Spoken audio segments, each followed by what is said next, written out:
Ellis, who won the by-election in Llandrillo Ward, and she's a member of the Plaid Group, as I'm sure you all know. So welcome. I hope you enjoy the next 6 months or so, and it's good to see you. So this is your first meeting, so let's hope I can behave myself and be okay. Thank you very much. Thank you. Okay. Congratulations. Llongyfarchiadau. Fawr. Cadeirydd, ga I ddod I mewn? Yeah, can I come in, please? Okay, thanks very much indeed. Right. Cadeirydd. Mr. Chairman, Councillor Mary Davis, can I come in, please? Councillor Mary Davis requesting to speak, please. I'm asking about the minutes of the previous meeting. Copy to follow, it says. We received the minutes. I can't find a copy. I'm very sorry. I must apologise. There was a delay with regards to the minutes. We didn't want to publish the minutes in English only, but because of a delay with the translation, we had to publish the English minutes on Friday. The Welsh version of the minutes aren't available yet, but we will make sure that we send them out to all as soon as possible. I must apologise. Thank you, Gary, and thank you, Mr. Chairman. But where do I find them? I can't find anything, even in English. Where do I find the minutes?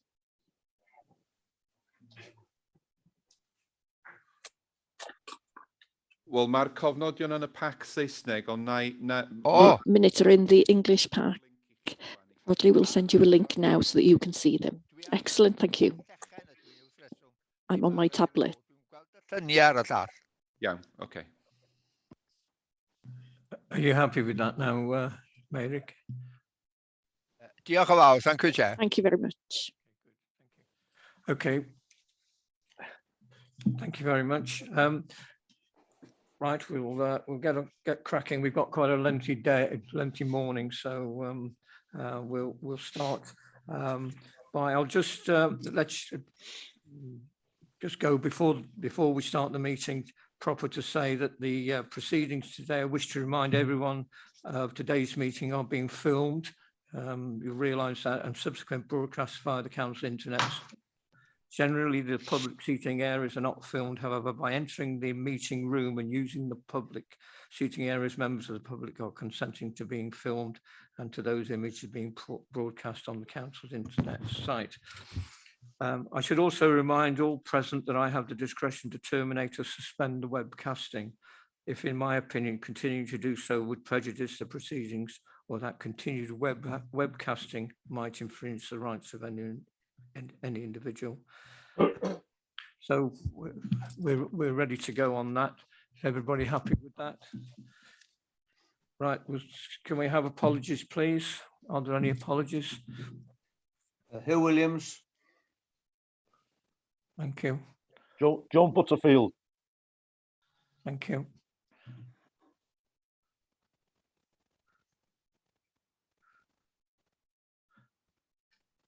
Okay, that's it. Thank you very much.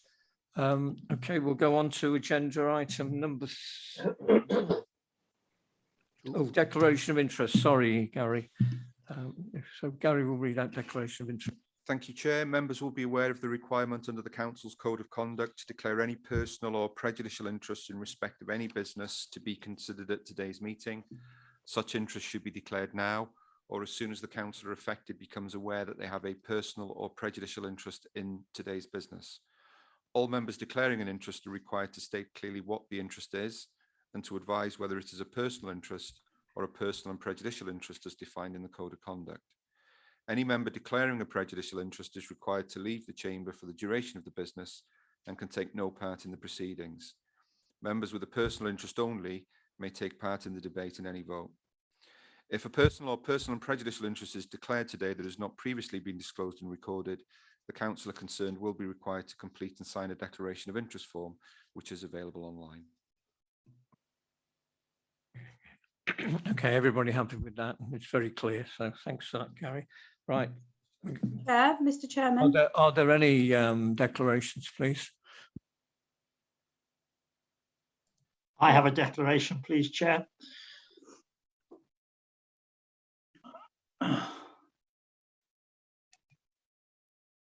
Can you say what that is?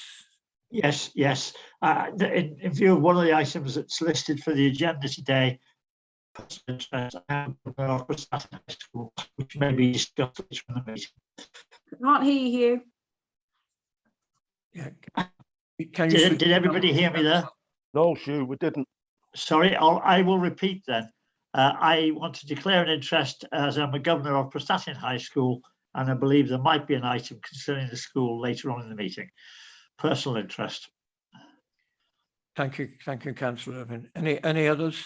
Chair, I don't think you can see me, but it's Tony Flynn. I'd also like to declare an interest as a governor of Prestatyn High School. Thank you, Tony. Mr. Chairman, I also occasionally work in Prestatyn High School, so just wanted to declare that as well. Okay, thank you, Councillor. Any other interests? No. Okay, thank you very much for that. We now go to agenda item 3, which is urgent matters. We don't have an urgent matter as such, but I understand that Councillor Orwell Roberts wants to present a petition to the council. So would you go ahead with that, please, Councillor Roberts? Diolch yn fawr iawn, Mr. Cadeirydd. Thank you very much, Mr. Chairman. Thank you for this opportunity. I'll go over it in English. There are 3 strands to this petition. It's regarding the Abergele Road in Rhuddlan. Ers amser, mae gen i'n broblem gyda... We have had a problem with vehicle drivers ignoring the speed limit along the Abergele to Rhuddlan Road. We're asking for a speed limit of 30 miles per hour along the whole length of the road. We're very grateful to the Rhuddlan Town Council for buying a speed indicator device, and also to Denbighshire County Council for organising a location for the device. We're asking now for a crossing for walkers. Residents and visitors are putting their lives in danger when they cross at the moment. And there's a great need for more curbs on the pavement, dropped curbs for people in wheelchairs.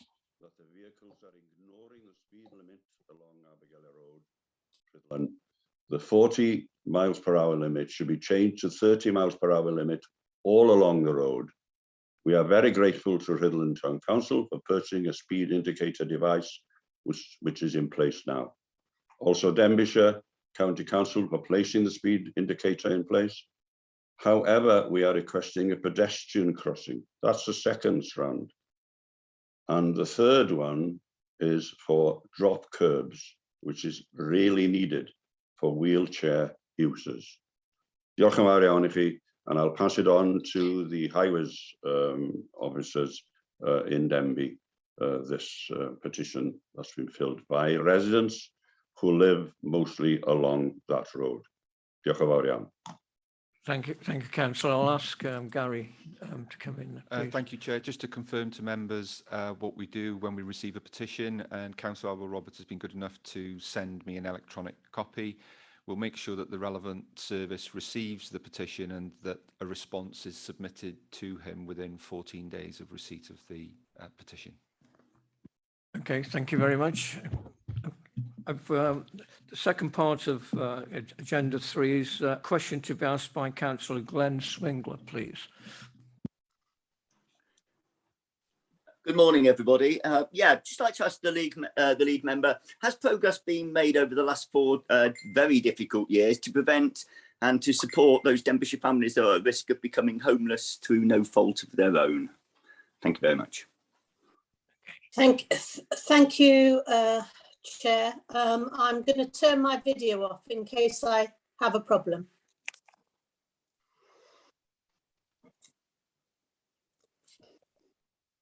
Thank you, Glenn, for your question. Can everybody hear me?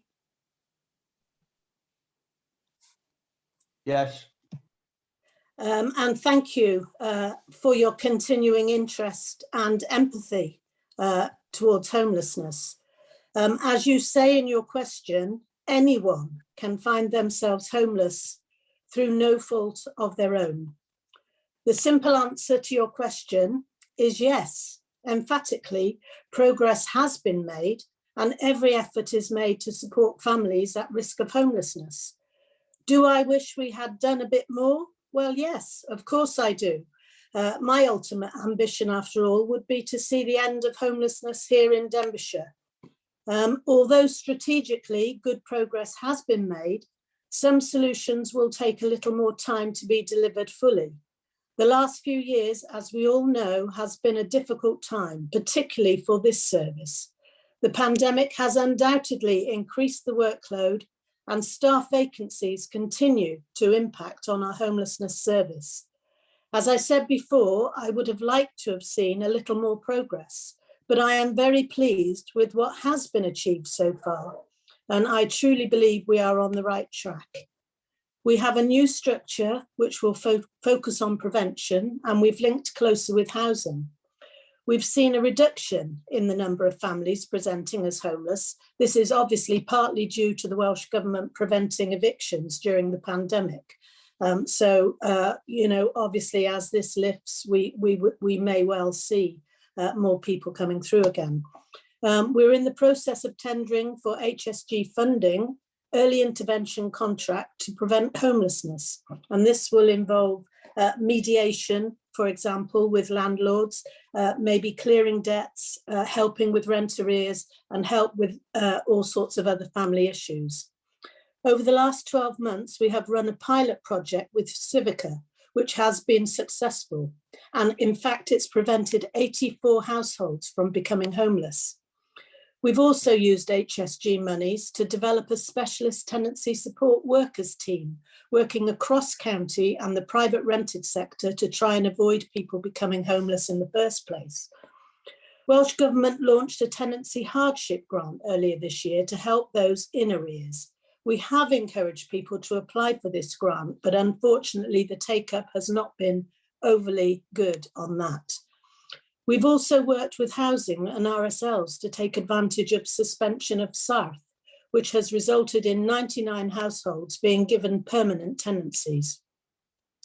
I have to say, when I read the recent update from the audit, internal audit, which goes to scrutiny, partnership scrutiny on the 16th of December, I was reassured we had progressed well. In fact, I was quite surprised when I got towards the end and noticed that it was still low assurance. And I was perturbed by this. So I spoke to Lisa Hart in internal audit, and she did agree with me that we had made progress, but because certain areas had not been addressed sufficiently, we had to remain with a low assurance. As I said earlier, a full and frank report will go to partnership scrutiny on the 16th of December, and there will be time for as many detailed questions and answers as members may have. But I hope, Glenn, that this brief explanation will suffice for now, and that you will attend partnerships, and any more questions you'll be able to ask there. Anne, who's head of service, and Lloyd, and Nicola, who's Director of Social Services, are here this morning. And if you do want to, I believe you are allowed a supplementary question, so they'll be on hand if we need it. So thank you very much for your question. Thank you, Bobby. Councillor Swindler, do you want to? You have the opportunity to ask a relevant question. Yeah. So only very quickly, thank you very much, Councillor Feely, for that comprehensive answer. And once again, I'd like to put on record my support for the homeless prevention team, who do an awesome job. Just the audit report, just very quickly, with the has the reorganisation worked, or is there still more work to do on the reorganisation? And how bad are the staffing levels? Well, it's early days, but we do think the more, if I can put it more holistic approach to homelessness and preventing it happening in the first place, which required the new structure. I think it is going to work, but it's very early days. I'm not quite sure what, I don't think Anne will probably be able to answer, but I think we are more or less up to scratch on the staffing now, maybe one vacancy, but we haven't really got into our stride on it yet. So once again, I think we'll have to suggest coming back to track progress and see how it goes. Anne, can you add to that? Yes, I can. So yeah, so following the consultation, Glenn, we did get everybody in post. Unfortunately, we lost some members of the team because they applied for other posts within the council. So we've actually seen a significant change in the staffing team since the consultation, and for a lot of them that was promotion. So it was good for them, not good for us. So it's taken us a little while to get the team into a stable position, but all the posts that we wanted into what was now a multidisciplinary team are there. So we have a dedicated counsellor, we've got a dedicated mental health practitioner, we've got a dedicated offender manager role, and we're just in the process now. The final role that we're bringing, we've got a social worker in the team, sorry, and the final role we're bringing in is a professional substance misuse stroke mental health person that's coming on secondment from Betsy Cadwallader, who will still have access to all the mainstream provision through Betsy Cadwallader services for substance misuse and mental health, but will be dedicated to the homelessness team. So picking up those individuals that have got maybe lower level needs and medium needs, but also being able to access some of the more services there. So yeah, we've come quite a distance with that. Getting practice bedded in. I think the biggest issue we've got at the moment is obviously being able to move people from emergency accommodation into permanent tenancies, and that's something that we're still struggling with, and I think we're going to struggle with for some time. The housing market over the last 12 months has not helped us at all, because obviously rents have soared, property prices have soared, so we're battling against you know, getting affordable properties. But we've got the corporate approach to that now. We're working so closely with all the rest of the departments, you know, with public planning, public protection, community housing. We've got the senior leadership team subgroup that look at this from a corporate perspective. So working together, we're really moving forward. Maybe not as fast as we would like to, but we know where we're going. And we've recently just received, well, last week we got the Welsh Government's Ending Homeless High Action Plan, which we now need to look at, and we need to develop a rapid rehousing transition plan, which is a 5-year plan as to how we're going to move to the Welsh Government's rapid rehousing model. That means as soon as somebody comes into homelessness, we're virtually offering them a tenancy, and we're putting that support in place right away. So that's quite ambitious. It's going to take us a little while to get there, but I think we know where we're going, and I think, you know, with the support of the whole council, we will get there. Thank you very much. Can I suggest that to take this forward now, that perhaps any statements that come out can be sent to all the councillors, and Glenn, if you want further information, just communicate with officers. Is that okay? Everybody happy with that? Yes, thank you very much. Okay, thanks very much for that. Okay. So we're going on to agenda item 4, which is the minutes of the meeting held on the 12th of October. So we've got agenda item 1, apologies, declaration of interest, 2, 3 urgent matters as agreed by the chair, full minutes. Agenda 5, which is the flood event section, the flood investigation report. We've got agenda item 6, which is the notice of motion. And we've also got agenda item 7, County Council Forward Work Programme. Are there any comments on that, matters arising, before we ask for a proposer and a seconder for those, please? Bore da, Mr Cadeirydd, eto, dwi wedi codi'n llaw yn Good morning, Mr. Chairman. I have raised my hand electronically and physically. Okay, do you want to go forward? Mary, please? Thank you very much. Item 5. I have now been able to read the English version of the minutes while the meeting was being held. I can see that I raised a number of questions about the River Elwy and Lower Denbighshire Road and up for Wigfair and Pont Newydd. I can see that there's a reference to that on page 8 in one part, but it hasn't been minuted that I raised the issue, and it also appears there's not much concern about my area, which is always flooded by the river, according to what was said by the Rivers Authority, which is very sad. Also, there's a note about the Glanllyn farm. It is in the Trefnant ward and in the parish of Cymeriadog.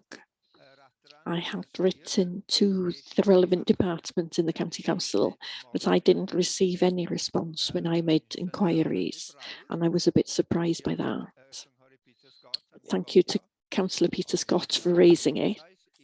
It would have been polite to contact me as the local ward member. Also in the minutes, you refer to a gravity valve. If I remember rightly, this is on a small rivulet that comes from Cymeriadog into St Asaph to join the Elwy River, but it's not noted where the valve is located. So if I can kindly ask for the minutes to be corrected, I would be very grateful. Thank you very much, Mr. Chairman. Okay, thank you, Councillor. Any other issues on the minutes? Yes, Chair, please, got my hand up. Okay, Councillor. I have as well, Chair. Who do you want? Yep, Councillor Pennington. Thank you, Chair. Can I ask Bobby, item 6, notice of motion, we wrote to the government, Westminster government, asking them to relax the immigration rules to allow care workers back. Can you tell us what the response was, please? Well, I sent the response to everybody. Yes, I would just like it publicly stated in this meeting. Well, it's a letter, isn't it? I haven't got it in front of me, so without repeating it, my opinion was that the response was disappointing, and it didn't really address the questions. It certainly didn't say they were going to relook at their skills tests for immigration, which is what we'd asked for towards social care. And overall, we weren't allowed either to write individually to the, I wrote to the Prime Minister, to the Home Secretary, and to the Minister for Health, but it had to go via the MP in the Vale of Clwyd, and the response came from somebody who was, just a Whitehall worker, well, probably somebody higher than that. I haven't got his details. A civil servant, anyway, suffice to say. And really, it didn't address what I had sent, in my view. I mean, you've obviously read it, Paul, as well, and yeah. I would imagine you agree with me. I agree entirely. But so it wasn't very successful. Let's put it like that. So disappointing. Thank you, Henry, Bobby. Thanks for your efforts. Okay, thank you. Councillor Gwyneth Kensler, please. Diolch yn fawr iawn. Thank you very much. Just matters arising. The flood event. Number 5. Referring to Storm Ciara. I'd just like to express my thanks to the team who've been working due to Storm Arwen last weekend.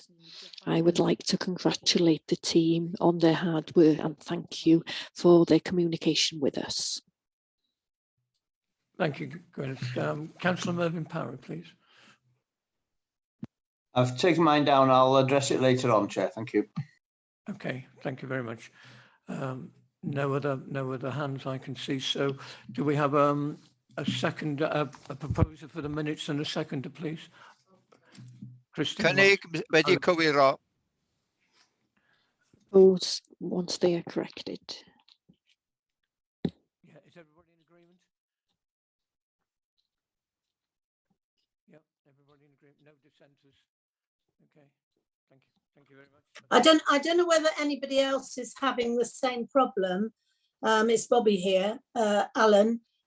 You keep fading out, and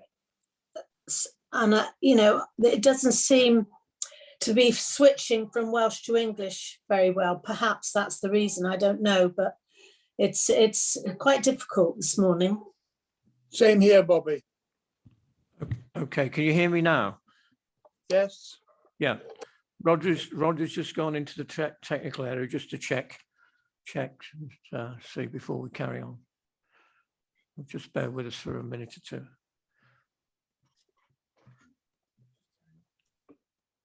Yeah. I've never had this problem. Okay, what we'll do, we'll carry on. I think we've got quite a heavy morning, so we'll go straight on to agenda item 5, which is the 20th of January 2021 flood event, section 19 flood investigation report. Councillor Brian Jones, I understand you're going to introduce this report. We've also got in attendance Tony Ward, Wayne Hope, and also Ryan Knowles from NRW. So whenever you're ready, Councillor Jones, that would be good. Councillor Brian Jones, please. Okay, so this the reason for making this report, we're legally bound under section 19 of the Flood and Water Management Act, which requires the council to investigate instances of flooding in the county and also to subsequently publish a report of the findings. Not sure if Tim Towers is with us this morning as well, with the rest of the attendees, and welcome to Ryan Knowles from Natural Resources Wales. Good that they're involved and working closely with us along with Welsh Water. The report itself is obviously the 2021 flood event. We've had 2 or 3 of these coming along, so not to get confused with the previous events that we've been discussing recently. This investigation report has been to scrutiny and it was given a good thrashing round there. There was some recommendations from the scrutiny meeting that are in motion at the moment. Things are being worked on following that scrutiny meeting recommendations. In as far as the flooding event that we're discussing this morning, there was main river flooding at locations at Ruthin, Denby, Llandurnog, Loggerheads and Corwin. There was also other issues of surface water and in some instances associating flooding in a lot of areas. They're all there in the report plaque, stretching from Llandurnog through to Dizzer, Bodelwyd and St Asaph. There was quite a number of issues connected with this flood event. So that's a brief introduction to this report. There has been some positive things that have come out of it that I've mentioned previously at meetings. Nothing more so than the flood task and finish group that has been set up. And this is the group, as I'm sure you'll already be aware, that encapsulates Natural Resources Wales, Welsh Water. I believe the Farmers Union have been involved in the meetings along with the Denbighshire team, and that's done a lot of good work. There will be a report, I believe. We don't actually sit on that group, but I believe that there is a lot of good work that's been done, and it will come forward in a formal report before the end of this council. And again, I keep beating the drum. I sincerely hope that this task and finish group, looking at the flood issues, it will morph into something potentially in the corporate plan next time into a different body, and will sit within the climate change strategy when we're in the next council for whoever is around in the next council. So with that brief introduction, in order of seniority, I will hand over to Tony Ward, Head of Service, who will give a brief summary of his view on this report. Thank you, Tony. Thank you, Brian. Good morning, everybody. Yeah, as Brian said, this Section 19 report relates to the flood events of January 2021. Unfortunately, we're becoming quite well versed in these flood investigation reports now. We've had a few recently, but as a reminder, the purpose of the Section 19 report is to address three key questions. Why did the flooding happen? How likely is it for that scale of flooding to happen again? And what improvement actions are needed to ensure flood risk in the county is appropriately managed in future? So the report sets out to answer those three key questions in relation to each of the locations where flooding of property occurred. A summary of the recommendations is provided from page 36 onwards in the pack. And as it has been stated already, we have a number of officers here to help answer any questions that members have today, including Tim Towers and Wayne Hope from my service, and also Ryan Knowles from Natural Resources Wales. Ryan is here because NRW have a key role to play in relation to managing flood risk from main rivers, and much of the flooding that occurred in January 2021 emanated from main rivers. So thank you to Ryan for agreeing to come along today. So I thought I would just leave my introduction there, Chair, and invite members to ask questions, and we will, between us, we will endeavour to respond to those questions. Thank you. Thank you, Tony. I've got a list here. First of all, I've got Councillor Martin Holland, please. Thank you, Mr. Chairman. I wasn't expecting to be first called, but there you go. Can I say, obviously, I've read the report, and you know, there's a lot of issues in there, but I'm going to just briefly talk about my own ward, and I'm not, you know, in depth, but in the report it just mentions that Llanarmonial and Loggerheads are affected at times. I'm fortunate, or we're fortunate in the ward, that normally only roughly about 4 properties are involved, and one of them is in Maes Haven. They're all older properties, and they're all residents are all elderly. So whenever it rains heavily here, I don't my wellies, and at least I know which 3 or 4 properties to go to see if they're safe. I think the key to this is that one thing is trying to predict this, but also it's actually trying to help those individuals when they are being flooded. And particularly the one in Maes Haven, which seems to be attacked from both sides. I have had meetings with Natural Resources Wales, Ryan, in the past over these particular issues, and of course the fourth one in my ward is Loggerheads, which is the country park. And when we do get flooding, the park itself is often flooded, and some of the buildings are touched by that as well. Can I just say that, you know, other than fire, flooding is one of the most devastating impacts on people's lives and their properties. And I just hope that we keep in mind those of us who have rural areas where, yes, not large numbers of properties affected, but there are some lives affected quite badly. Thank you. Thank you very much. Next person on the list is Councillor Emrys Wynne, please. Yeah, thank you very much, Chair.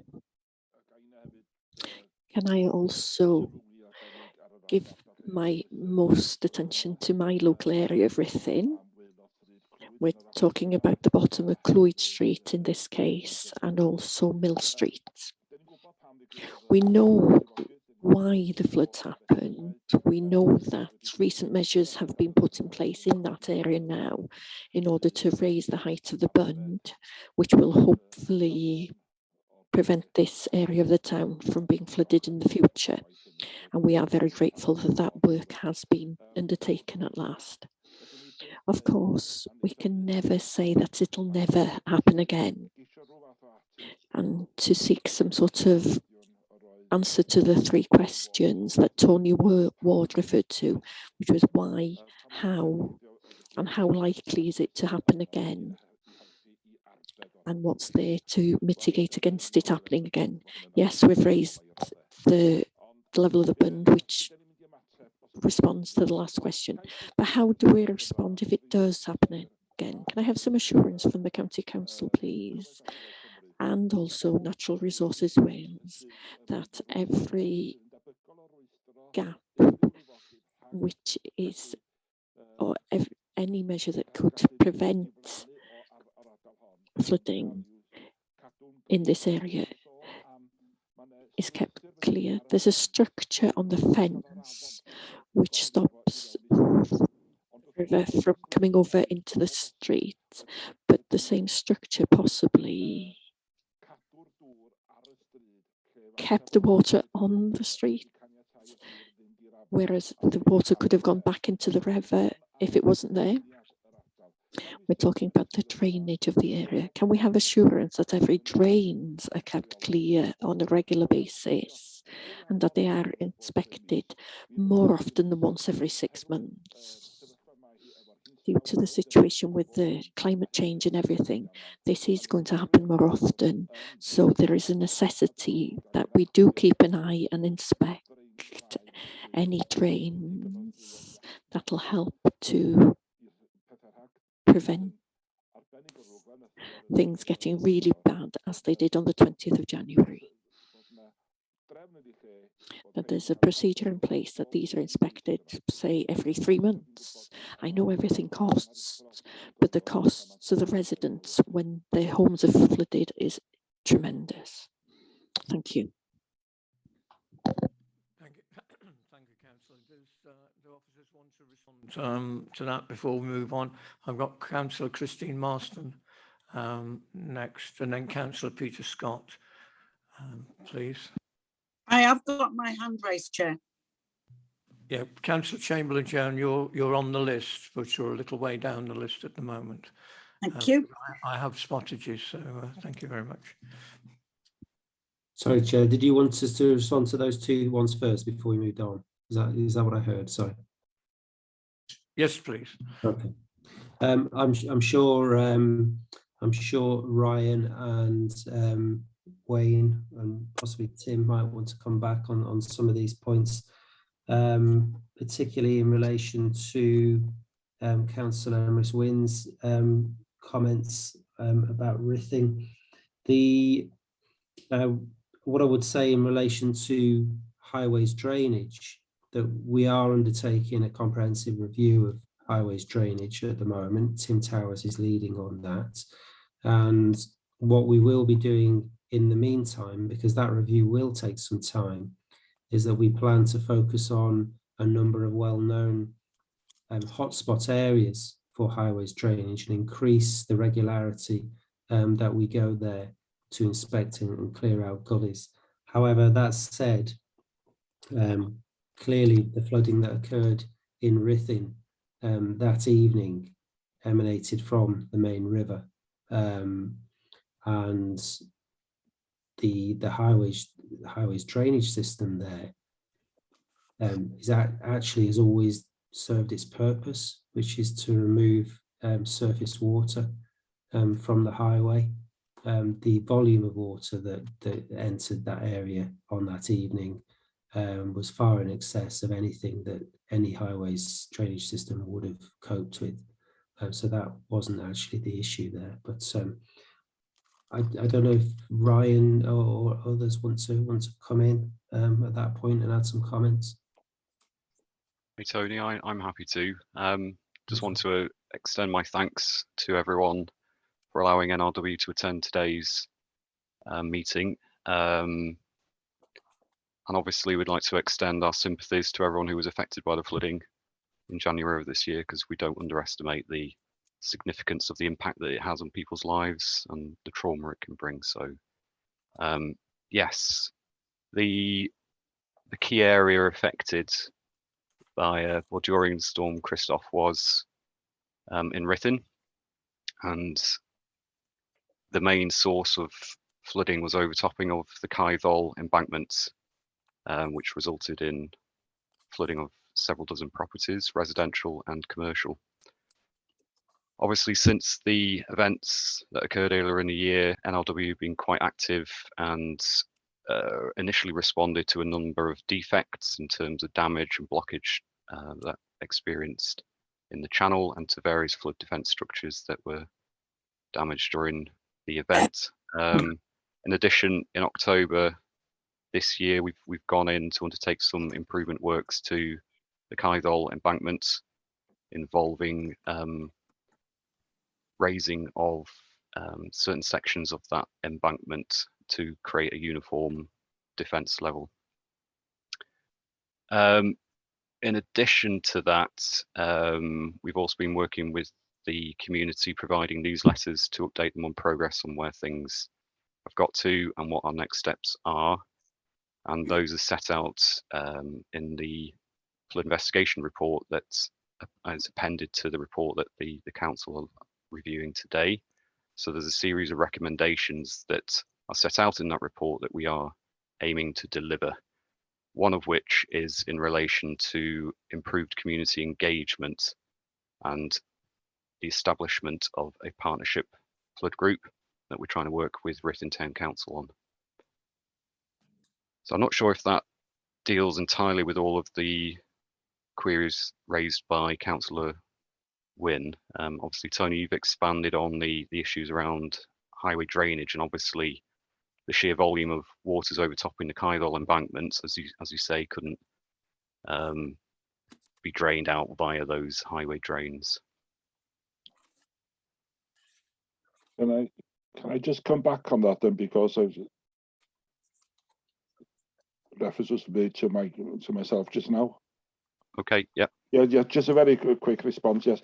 My point is, yes, I know the flooding emanated from the river, an overflow of the river bursting its banks and bursting and coming over the bund. I understand all that, but there may have been a situation there where certain structures which were in place worked against, exacerbated the situation, if you like, on that evening, because water was not able to flow away from that area back towards the river due to the structures. I'm speaking in particular about the one which is on the fence, which is there to prevent the water from the river coming onto the street.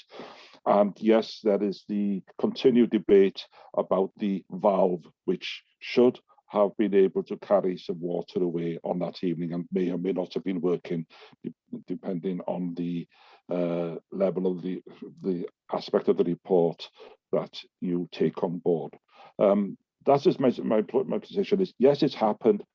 Can we prevent any consequential problems by allowing the water to get away as quickly as possible, should it, God forbid, ever happen again? Just if I can just come back briefly, Chair. Myself and May went down to Ruthin. Tony, can you switch your camera off? You're breaking up, please. Sorry, I do apologise. Is that any better? That's fine. Yep, thank you. Okay, fine. Yeah, just to say that myself and Wayne Hope did have a site visit down to Ruthin last week, where we met a couple of residents who unfortunately had experienced flooding in January. We had a walk round, we had a look at some of the assets, and we did discuss a couple of things that we would look into in terms of how we might be able to improve the effectiveness of some of those assets. Myself and Wayne are going to look into that and take that away and look into it in more detail and respond accordingly. I think one of the things that came up, and I think Emrys, you kind of alluded to this, is what can be done if this were to happen again. as you say, and we'd all agree that nobody can guarantee that an event like this couldn't happen again in future. There's always a risk of flooding occurring at any location at any time. And yeah, obviously what residents are asking is, if that were to happen again, is there anything more can be done to prevent that water that comes from the river entering properties? And I think that's the discussion that on Wednesday, when me and Wayne went to Ruthin to talk to some of the residents, we committed to having a further discussion with Natural Resources Wales about that issue, because it's not a straightforward issue, but we obviously understand the question and why residents are asking it. So we've not had the opportunity to have that discussion yet. And I've not spoken to Ryan about it, but Ryan, we'll probably need to have a conversation offline after the meeting about that discussion we had last week, so that we can come up with a joint view and a joint response on that issue, if that's okay. Of course, Tony, no problem. Yeah, Tony. Can I just add as well, in terms of future flood risks as well, because obviously I'm conscious that members may be concerned about future flooding events and the magnitude and risks associated with climate change. So one of the exercises that we are doing at Natural Resources Wales is undertaking detailed modelling work to understand how the existing flood defences can perform under certain flood conditions. And based on that, we can then assess how climate change might increase those risks, whether or not it's necessary to undertake further improvements to the entirety of the scheme through Ruthin, not just the isolated section at Caeddol. But those are future pieces of work that we will be exploring. And obviously that would need to go through a formal business case and approval process should there be a need to improve those defences through Ruthin, because obviously we all recognise flood defences can reduce risks, but they can't eliminate it completely. But we want to have them as robust as we can. Thanks, Jan. And sorry, Chair, what I should have added is these kind of discussions, the point I just made and the point made by Ryan, I think these are the kind of discussions that we will be having with this flood partnership group, so that the community are involved. Sorry, my video's on again for some reason. I'll switch it off. So that the community are involved, and we work together with the partnership on these matters. So that's all I wanted to say on that. I don't know if anybody wants to come back in relation to Martin's comments. Just to intervene a minute, I do have quite a list of speakers, so I'll invite the speakers in, and if in the event that they're I'm going to regret saying this, I think, but in the event of some of the questions not coming back or answers that people have got, then we'll sort that as we go along. So can I ask Christine Marston, Councillor Christine Marston, to come forward, and then it's Councillor Peter Scott, please. Thank you, Chair. Why isn't infrastructure included in the report? Llanach Bridge was lost on the 23rd of January. No properties were flooded, but it has had a devastating effect, both economically and socially, on the community. It troubles me that DCC are building a business case to present to Welsh Government to gain funding, to hopefully gain funding to replace the bridge. But it doesn't, the loss of a bridge doesn't even feature in its own flood event report. Thank you, Chair. Do officers want to come back on that first before we go on to Peter Scott? Wayne, do you want to respond to that one? Yeah, thanks, Tony. Thanks, Chair, and Christine. The flood investigations you're right, they do focus on property and where there's been a risk to life as a consequence of a flood. So that's the only reason that the bridge was omitted. I mean, in terms of the cause of the bridge's collapse, it was associated with the main river. So I suppose it could be argued that it should have been part of NRW's flood investigation report. But it's something. It's an interesting point, and it's something that maybe I'll take up with Welsh governments, because it's linked into the requirements of the Flood and Water Management Act, which does to some extent overlook the impact of floods on critical infrastructure, particularly where it affects a very well used or arterial route in the county. So yeah, if it's okay, Christine, I will take that up with Welsh Government just to gauge their views on that, whether the flood investigation report should be extended to cover important pieces of infrastructure. If I could just add that, although the report isn't required to cover infrastructure, which is why it focuses on flooded property, that doesn't mean that we're not very concerned about the bridge, and we are, as we had a discussion recently in Cabinet, we are taking forward plans to try and pursue funding opportunities to replace the bridge. So because it's not in this report doesn't mean it's not an important issue. Okay, thanks very much for that. Councillor Peter Scott, please.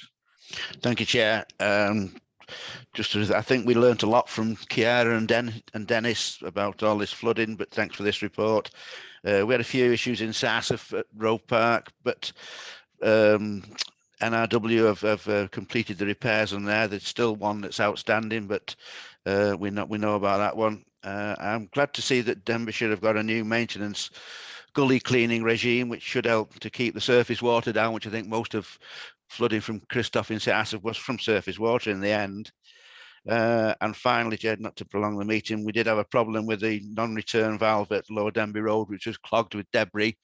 I actually reported on the Sunday, and NRW came out first thing Monday morning and cleared it, which is wonderful. So thanks very much for the prompt response from NRW. But from my point of view and Sarsaf's point of view, I think maintenance to the gullies and all the rest of the flood defences is the key to stopping us flooding again. If we keep everything maintained and clean, water will get away and we'll be fine. Not really a question, Chair, but just a response from myself. Thank you. Thank you, Peter. Right, Councillor Mary Lloyd Davis, please, and then I've got Councillor Hugh Evans as well. Thank you very much, respected Chair, and thank you to Councillor Christine Marston for reminding you all about Llanach Bridge. Can I ask like this? I can't see any reference to any homes along the River Elwy from Pontargoch and Pontadol. Does that mean that there weren't any difficulties from the River Elwy or from the little rivulet that feeds into the Elwy River, so that there weren't any problems for any properties in Cymeriadog? Isn't there a Welsh report from Natural Resources Wales available? The one I've got is in English. And thirdly, in the English minutes of the 12th of October, we've referred to Natural Resources Wales. Will there be a fairly prompt answer as to when they will undertake the work recommended? We have requested answers on this. I don't know how soon they will be able to respond. When you make a bund to prevent, why aren't they higher than the figures that you work with? Like the older engineers, they used to refer to it as the safety margin. I'm sure the experts will be able to respond to that. And there's a little typo on page 26. How likely it is for the scale of flooding to happen again? And it says the lilyhood rather than likelihood, I think it should be. Thank you. Thank you, Mary. Do officers want to come back on this one, or should we press on?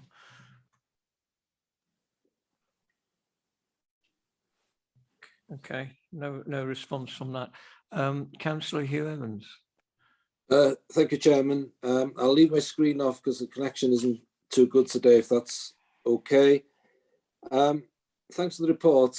I was quite surprised with the report, Chairman, the fact that nearly all of us seem to have been affected. And even the rural areas, the high areas and rural areas have been affected. So all the residents seem to be having flooding issues in their properties. So on the back of that, as climate change becomes more sort of a normal occurrence, and here we are, there's another storm today. Can I just ask what the service is doing to increase capacity to deal with this? Because it's going to be the norm. It's not going to be something that happens, you know, uniquely. So I'd like to have some assurance in terms of how the service is approaching capacity issues, and also Natural Resource Wales. Are they adapting their practice as well and creating capacity to help us deal with this? Is my first question from a leader perspective. And if I can put my local member hat on, Chair, the issues in Llanfair in particular, can I seek assurance from the officers that the work required to protect those properties is happening pretty quickly now? And can they give us an idea when that will be completed to protect those properties? Diolch, Chair. Thank you very much. Can we have a response from officers before we move on those questions, please? Yeah, thanks, Chair. Sorry, I was trying to get off mute earlier when you were asking if anybody wanted to make a comment, and I couldn't get off mute. In relation to that, one of those last questions from Hugh, in terms of reviewing capacity, I assume, Hugh, you were talking about staff capacity there, rather than yes, infrastructure. Yeah, okay, thank you.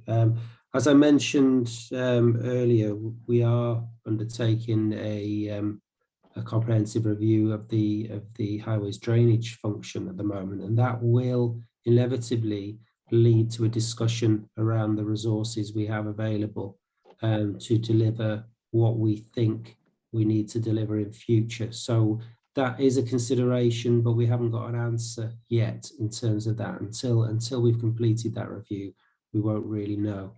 So it may be that we come to a conclusion at the end of that we haven't got sufficient capacity in that area to deliver what we need to do, but we will obviously reach that conclusion once the review is complete.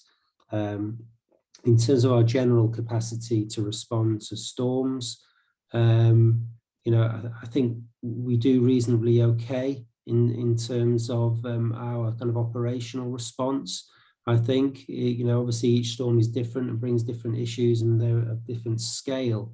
And the one recently was actually really challenging.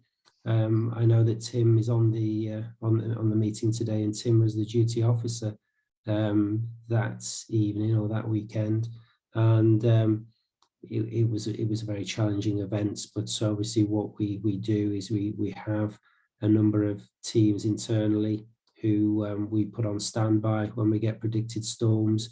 We also have some contractors who we put on standby to assist as well. So I think in terms of the kind of operational response, we do okay. Whether we need to put more resource into some of the preventative work is a conclusion yet to be reached. But I don't know if anybody had any other responses to any of the other questions that have been raised since then. I'll leave that open for everyone else to jump in. Tony, can I come in? Oh, sorry, Wayne. No, sorry, Ryan. I was just going to introduce you and ask you to respond to Merrick. But Merrick, apologies for the spelling mistake. I do throw one or two in just to make sure that people are observant. But Brian, regarding the queries that Merrick raised regarding isolated properties, and also there were three questions I jotted down. So if I go through them, then hopefully that will address. So we will investigate cases of reports of flooding on the basis of us receiving information that properties have flooded. So in the absence of any information about the Elwey, I would suggest we probably haven't received any reports property were impacted in January 2021 during Christoph. Obviously, if the councillor has got information that they can share with us, then obviously we can look into that matter. But as I understand, we're not aware of any particular flooding from the Elwy. In terms of the Welsh language version of the report, I can make inquiries to see whether or not the reports that we've prepared that were appended to the council report today, to see if there are Welsh versions of those. And I can make those available if and when they are available.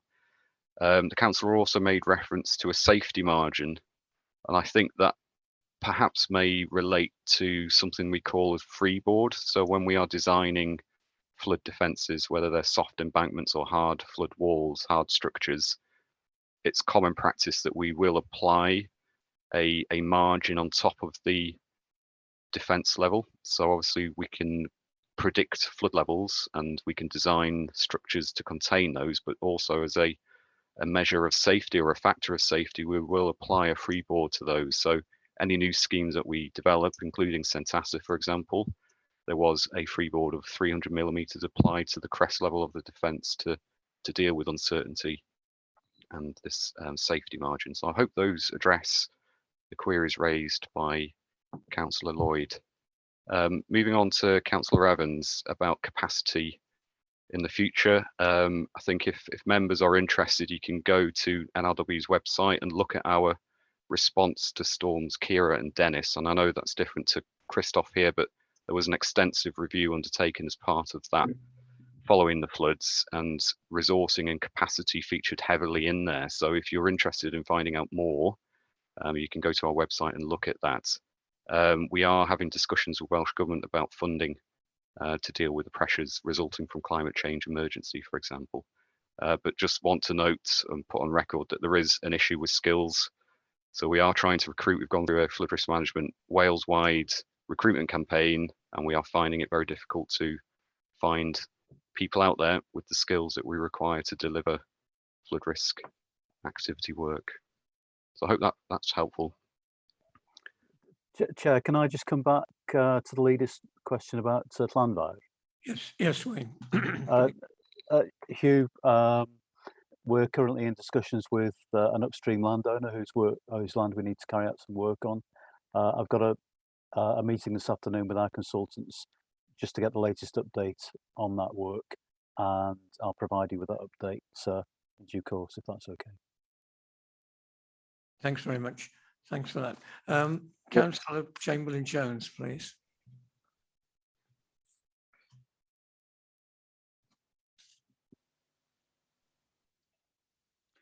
Thank you, Chair.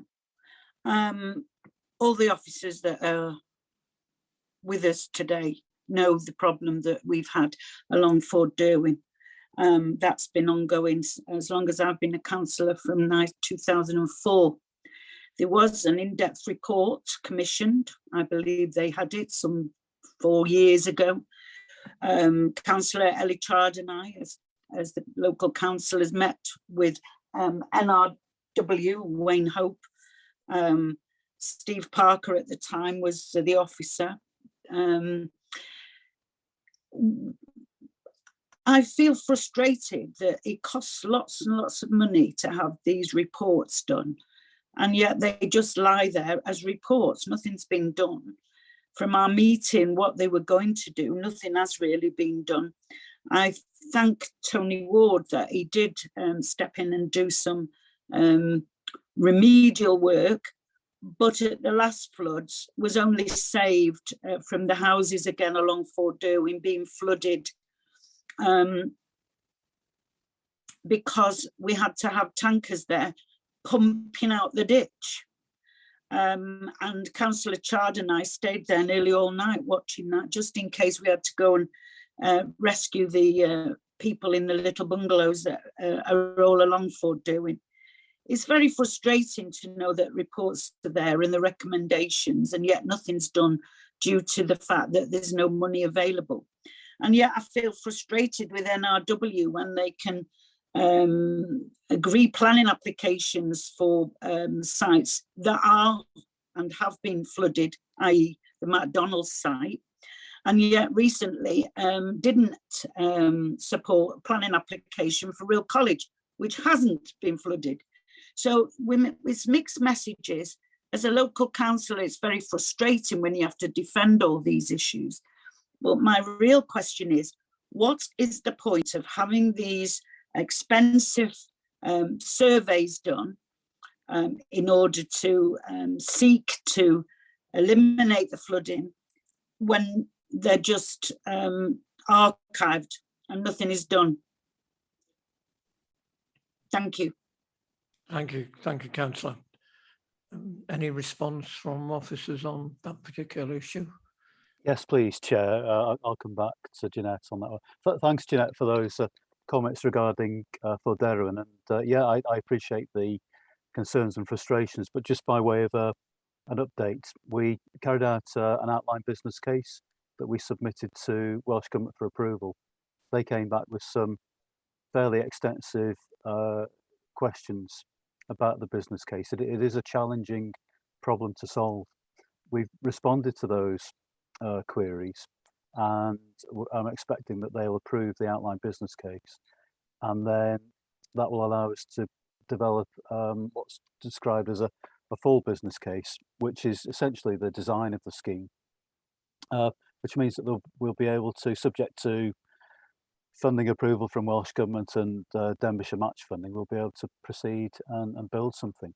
Now, in terms of the pipeline and the programme, the timeline to do that work, the actual physical work on site, I'm going to aim to have that work at least started on site next financial year. That's my ambition, my goal, if you like. Lots of hurdles to cross before we get to that stage. But no, please rest assured that the reports don't just sit on a shelf doing nothing. We're beavering away in the background, trying to get Welsh Government approval and trying to put these schemes together in a way that they can be successfully delivered.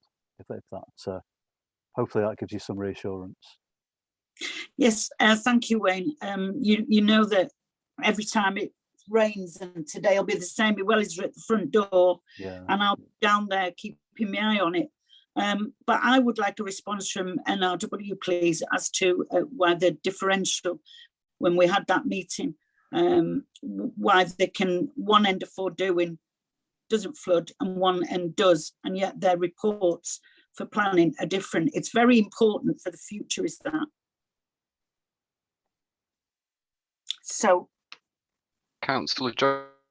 Do you want to come back in on that one, Ryan? Jones, I mean, so we're a statutory consultee to the planning authority. The planning authority are the decision maker, and if the planning committee are involved in that, then obviously they assess the information that's provided by the applicant. So as part of new development proposals, an applicant would need to submit a technical report called a flood consequences assessment, and that uses data that risk management authorities like ourselves have, and they use that to assess risk at a site. We are then, our role in NRW is to provide advice to the planning authority about the acceptability of risk that's identified at that site through third-party reports. But ultimately, we can object or raise concerns, but obviously planning authorities have to weigh up lots of different matters when coming to their decisions, and flood risk is a material constraint, but other things can be given greater weight when making the decisions. We aren't the decision maker, we give advice, so we're the advisor to the planning authority. The planning authority make those decisions. Chair, with your permission, can I reply? Yeah, quickly then, please, because I've got I'm quite aware of all the planning conditions and recommendations that you have to do.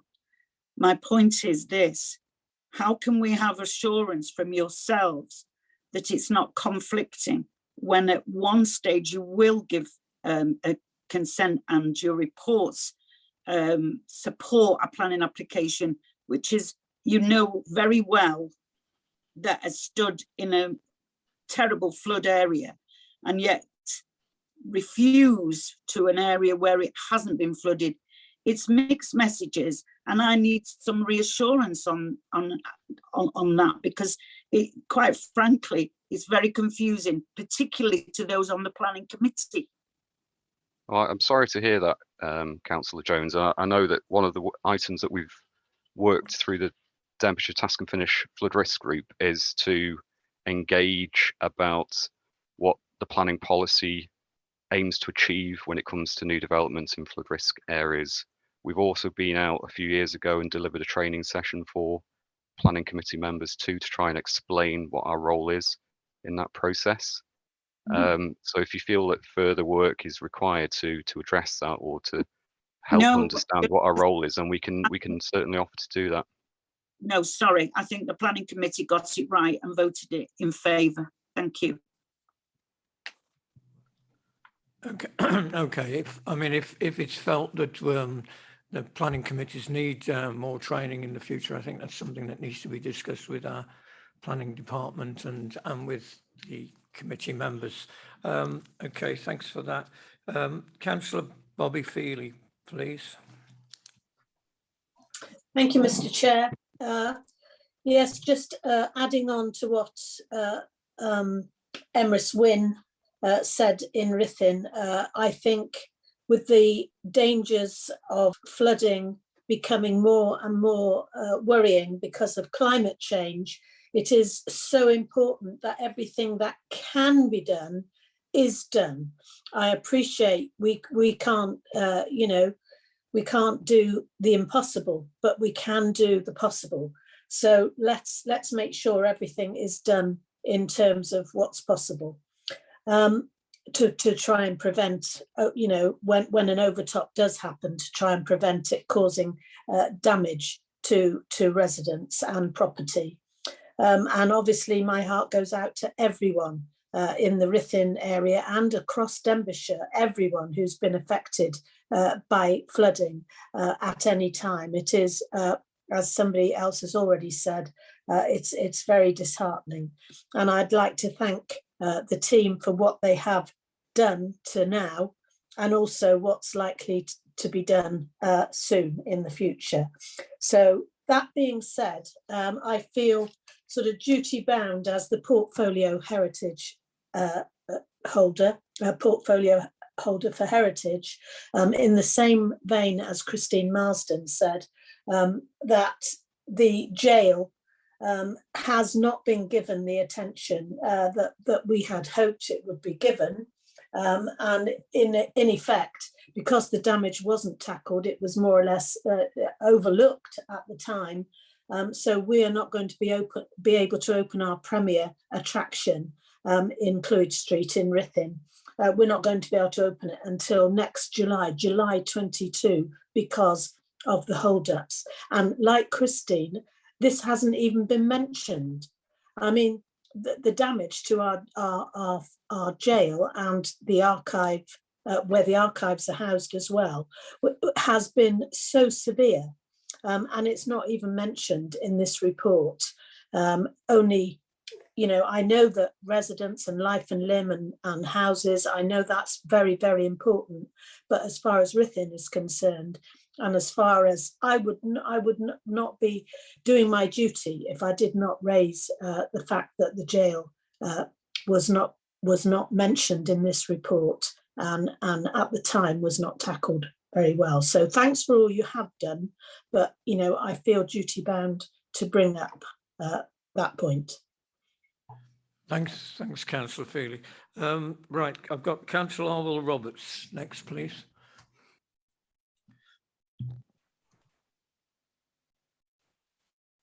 From Dieter, How are you? Thank you very much for the opportunity to speak, and thanks to the officers Wayne, Tony and Ryan. I'm looking at the situation here in Rhuddlan, and of course going back to Abergele Road.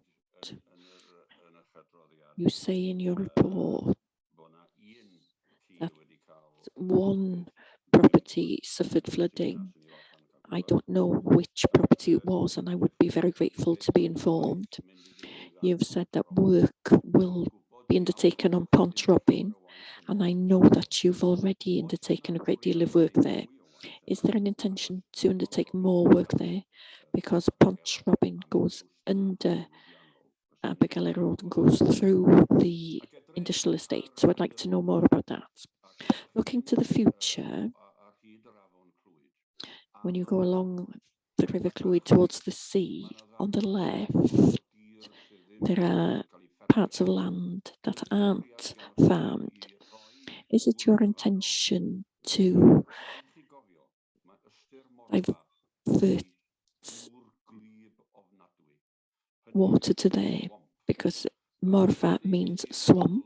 Would it be better that you let water stay there to mitigate against flooding higher up? Thirdly, to support Christine, we know what happened with Llanach Bridge. The main reason possibly was that trees fell down and came down like bullets along the river. And I'm afraid that this is going to happen in Rhuddlan on our ancient bridge. Who is responsible for clearing the trees at the sides of these rivers? That's my major question. Who makes sure that these trees are moved away as used to happen in the old days? I'm afraid that this is now put as a responsibility on the landowner. What is Natural Resources Wales doing and the County Council doing to help with this? Thank you, Mr. Chairman. Thank you, Arwell. Do officers want to respond to that particular one before we move on, please? Chair, can I respond in part and then hand over to Ryan, because most of the comments that Arwell made were in relation to main rivers. But Arwell, you mentioned the property that was flooded. We make a point of not making direct reference to individual properties because there are issues of, potential issues of blight, etc., etc. So I think if I can speak to you outside of the meeting regarding exactly what property it is. But the other points that you raised were relevant to Ryan, I think, most of all. So Ryan, if you're happy to come back to Arwell regarding some of the main river issues there. Yeah, of course. Arwell will appreciate that the area of Rhuddlan there is at risk from lots of different sources. So we've got Pont Robin, which is a main river watercourse that conveys river flow, and you've got the tidal Clwyd that bounds the community there, and balancing risk from those different sources is a challenge, especially when, for example, there are high tides, for example. It reduces the effectiveness of how our outfall structures can discharge river flooding into the Clwyd. So yes, there's been some work undertaken in recent years to improve the outfall structure and make it more resilient for Pont Robin to, if there wasn't a failure of the flap, it makes it more resilient as a mechanism for isolating that structure so that the tidal water doesn't ingress upstream and affect the communities behind the Clwyd embankments. Obviously, it's a challenge trying to manage the river flows and the fluvial floodwaters when you might become strained by a high tide, for example. So I think there are options being explored to how to manage those volumes of water that become trapped behind the earth embankments during tidal flood conditions. I don't know any more specific details about what the future looks like, but I'm sure that there will be work plans in relevant teams within NRW looking at what work can be done to minimise risk. But obviously that has to be prioritised against other communities that may also experience risk. So if I'm appearing vague, I apologise, but I don't know the specifics to answer Arwell, but I just hope that the general overview is okay. And if you've got specific queries and know that you're involved, you've got contacts in NRW that if you want to make further inquiries, then we'll be happy to help. Okay, thanks very much for that. Can I go on to David? Excuse me, Chair, the answer to clearing of trees along banks has not been answered. Thank you. Okay, my apologies. Yes. Does anybody have an answer to that particular one before we move on? I think reference was made to the main structure that spans the Clwyd, and I think the asset owner, which I believe is Denbighshire Council, is the Highways Authority. They have responsibility to clear any trees or debris that build up on that structure. My question is, how and what do Natural Resources Wales and Denbighshire do before floods? What do they do before? What do the landowners do? And who keeps an eye on them, clearing the trees on the side of rivers?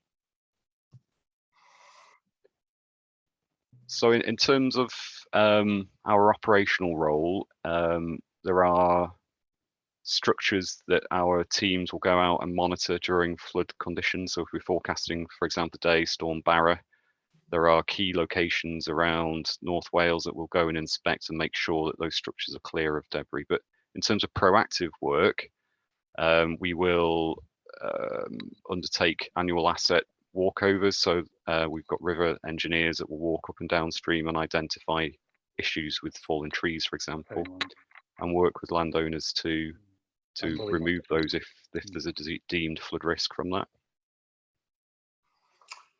Okay, thank you. Okay, thanks. Thanks very much for that. Councillor David Williams, please. Thank you, Mr. Chairman. Can you hear me? Yes. Okay. Hello, it's a very simple question, a very brief question to Wayne and Ryan, and if possible, I'd like a very brief and concise answer. When will work start on the flood defence scheme? Thank you for that question, David. And I wish there was a simple answer. It will be as soon as possible, but the scheme is still in development. We're trying to create a scheme that is as simple and straightforward and as cost effective as possible. And one of the things that we're looking at now to allow that to happen is looking at whether we can build in some upstream storage using natural flood management approaches. And that's around trying to make the scheme more affordable, because it is looking like it would be very expensive per individual property. So it's work in progress. And I just wonder if maybe it's going forward, if we could perhaps, you and I, have more sort of regular meetings just to update you on progress, because I appreciate it has been. Yeah, that would be nice, Wayne, because it's been frustratingly slow for you, no doubt. Yeah, it has, because I mean, this is the story I was given. I appreciate it's not your fault, Wayne, but this is the story I was given 5 years ago. Yeah. You know, we know what you want to do above the waterfalls and so on, but you know, I'm at the sharp end with residents and it's all very well saying these events are unlikely to happen again. I can assure you they will. And I'd like some of the people that say they're not going to happen again, I'd like them to be with me when it does happen and face some of the residents that are going to be flooded. So yes, Wayne, it'd be nice if we could get together and see if we can move this forward, please, you know, ASAP. Thank you. Yeah, I can give you assurances in that regard, David. Yeah, of course. Thank you, Wayne. Thank you, Chairman. Thanks very much for that. Right, I've got Councillor Peter Evans now, please. Thank you, thank you, Chair. It's a flooding at Putler Bonds, Melodon. Bearing in mind this area of land is more often than not waterlogged because of its topography and the time of year. How is the monitoring going to take place going forward? Can I have an answer to that, please? Okay. Peter, I'll try to answer that. It's the situation at Putler Bonds is quite complex. You've got various sources of potential flood risk. The main river has definitely got a role to play. I mean, it's a small watercourse, but it's defined as a main river, and surface water as well. I think what happened in the most recent event was really a consequence of the sheer volume of rainwater. It was an extreme event. The rain gauge data suggests that in parts of the county it was around about a 1 in 200 year rainfall event. So it's difficult to envisage how you could protect against that.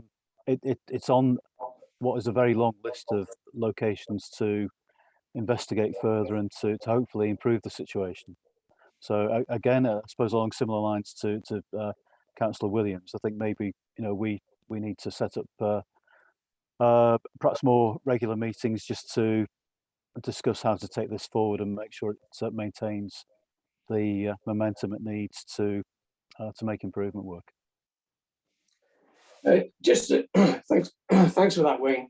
Also, too, on page 39, Melon, the Denbighshire County Council and Natural Resources Wales are to carry out, as you just said, further investigations into the case of the flooding and carry out measures to reduce flood risk if appropriate. I would have thought it would be a necessity, considering one of the residents had to vacate their property for up to 6 months. I think it's difficult to think of an appropriate, I've used the word appropriate, an appropriate form of words to describe what I'm saying there is that if the flood occurred due to an event that was of such a severe nature that you can't really plan for it, then improvement works have to be funded, and generally the council relies on Welsh Government grants. NRW are in the same position. If the event was what's described as an exceedance event, it's very difficult to make a case for improvement works to be carried out.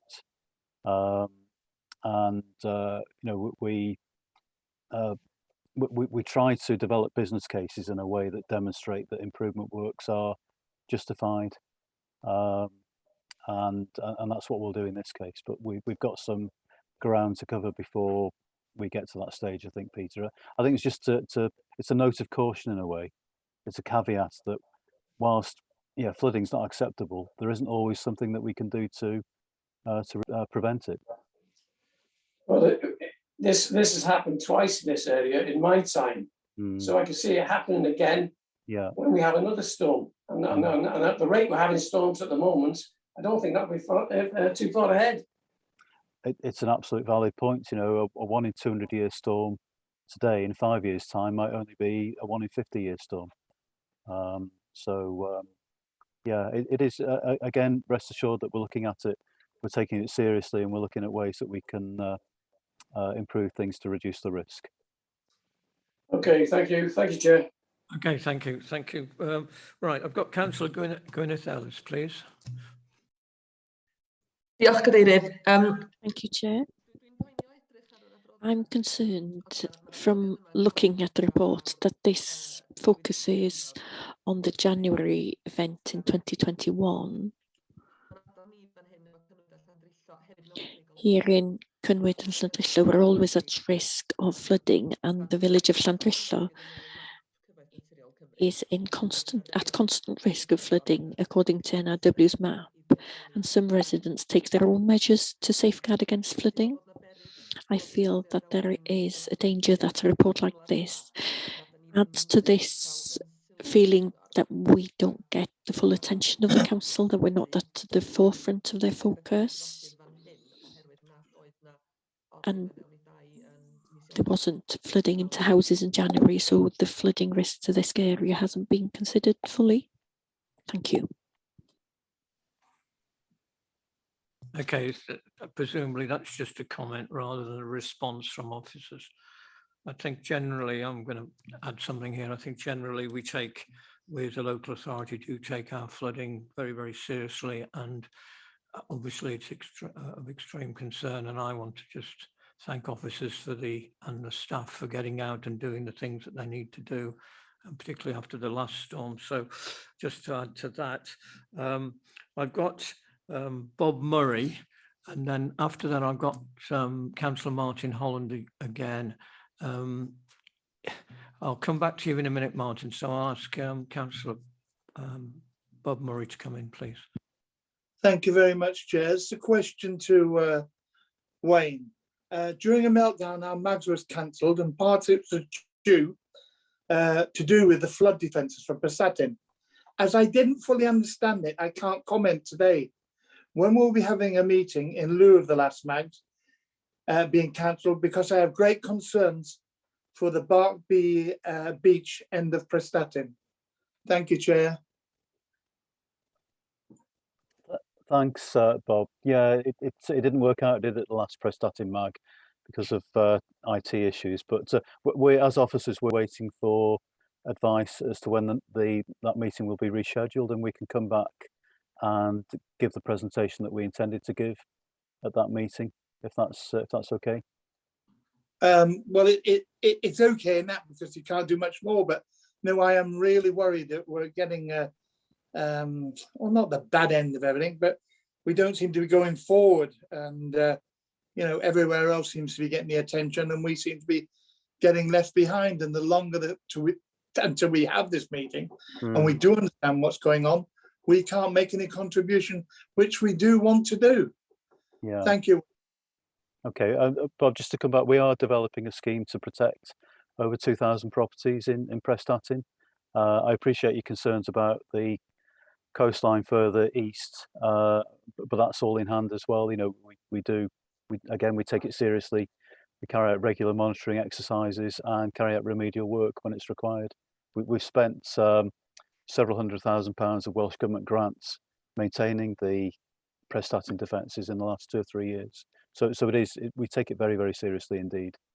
Yeah, I do thank you for that, Wayne. But at the end of the day, I have residents there that ask me questions I can't answer.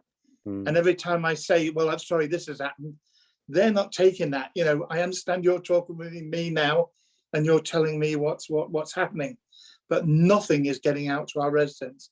And that bothers me. But thank you for all the work you're doing. And I do understand the pressures you're under, you know, but I am under a pressure, as are my other fellow councillors in Prestatin. So thank you very much for all your help so far. But, you know, we do need to get these meetings going, and we do need to get things out to the public. Thank you. Okay, thanks, Bob. Okay, thank you for that. Right, I've got the last one I've got on my list is Councillor Martin Holland. Is there anything you're going to add, Martin, to what you've already said, or is it? Well, actually, it's slightly different. Oh, right, good. Okay, well, I'll let you speak then. Yeah, my question I'll really be is kind about, to you.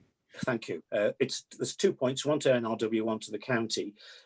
Prevention is better than the cure. I've attended a number of talks recently, one with the Willand Trust and the other the Rivers Trust, and both have been supporting the idea of planting trees upstream to absorb water and therefore help reduce the floods downstream. Can I ask what NRW's view is on that, especially in line with Welsh Government and Denbishire's commitment to planting trees in relation to climate change?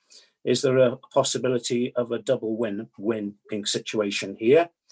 And then the second point is, again, prevention is better than the cure. Denbishire's current planning policy is that we cram as many properties as possible into every development. In most cases, they have no gardens and the fronts are covered in concrete for the cars. All this does is add to the runoff and the flow of water into, you know, especially in rural areas, into our streams and everything else. So is our policy right? Thank you. Okay, thank you for that, Martin. Do officers want to respond to that? I think I'll make a start, if that's okay, Chair, regarding tree planting.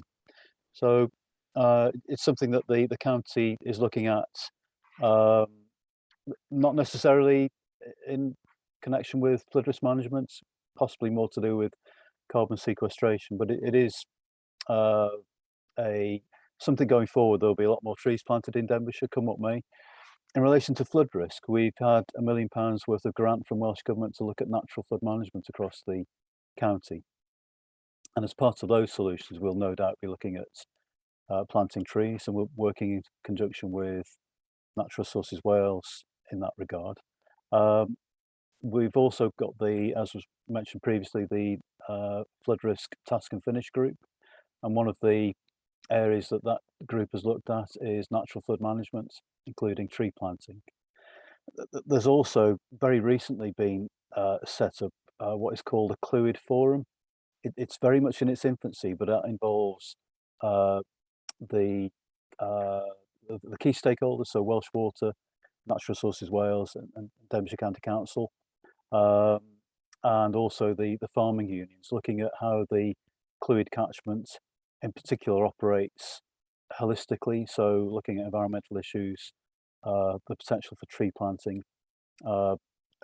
Eventually, when the time is right, that will no doubt, looking at other river forums that have been set up across the UK, that will start to, when it finds its feet, it will start to engage with local members, just to take things forward. So what I'm trying to say, I suppose, is that there's a lot of work taking place at the moment, looking at the benefits of planting trees, particularly in relation to flood risk. Thanks very much for that, Wayne. Any other officers want to come in before we close the discussion, the debate? No. Not from it. I think Wayne's covered that point pretty comprehensively, but NRW, we sort of manage a huge. I think Ellie we manage. Apologies. Sorry, I was just going to support the messages there that Wayne had said, and NRW are contributing to the whole discussion about land management and tree planting, and there are opportunities with us managing Welsh Government's forestry estate to deliver benefits that come with tree planting. Okay, thanks very much for that. Now I've got Ellie Chard, Councillor Ellie Chard. You're the last speaker. Yeah. And I think Yeah. Tony Ward wants to come in as well at the end. Fine. Ellie. My question is, we've got this huge flooding issue everywhere, and then we're saying about planting trees, but in our ward, trees have been knocked down. So what's the answer? I mean, it's crazy. I mean, and I know Welsh Government are going to give us grants and not everybody's going to be able to have a tree in the spring and all that. But what is the point of saying about the tree planting when we in fact have been knocking down trees, especially in our ward? Okay. Thank you, Ellie. Okay, no response. Tony, do you want to come back in now? You've got your hand up. Thanks, Chair. Yeah, I just want, there was a request that somebody responded to Councillor Ellis's comments about the report not covering all parts of the county where there is flood risk. I mean, I suppose I just wanted to kind of initially just reiterate that the purpose of this report is very, very specific in relation to it's an investigation into areas where we experienced properties that flooded that weekend. So the purpose of the report isn't to kind of summarise flood risk across the county per se in a general sense. So that's why that isn't covered in the report. That isn't to say that isn't something that we should be looking to do in a different way. And we have been discussing developing an updated local flood risk management strategy for the county, which would be the kind of document that would consider those kind of issues, you know, the areas of the county that are subject to, you know, significant flood risk, and what steps we plan to take in order to try and reduce those in a more kind of general strategic sense. So not for this report, but it's a valid point that we will take on board. Thank you. Okay, thanks, Tony, for that. I think it's been a very, very comprehensive discussion and debate this morning. So thanks very much. Thanks for officers for attending, and for Ryan as well from NRW. That's very much appreciated. There are two recommendations in this report. So Councillor Brian Jones, will you put forward the recommendations, please? So the recommendation order 3.1, that members consider the flood investigation report and provide feedback and comments, which you've all done, and thank you very much for that. And 3.2, the council seeks assurances from Natural Resources Wales that the recommendations identified in the Natural Resources Flood Investigation Report will be carried out. And personally, I've got every confidence that we will do that, because there is a better working relationship between Denbighshire and Natural Resources today. Thank you. Thanks very much for that. Thank you.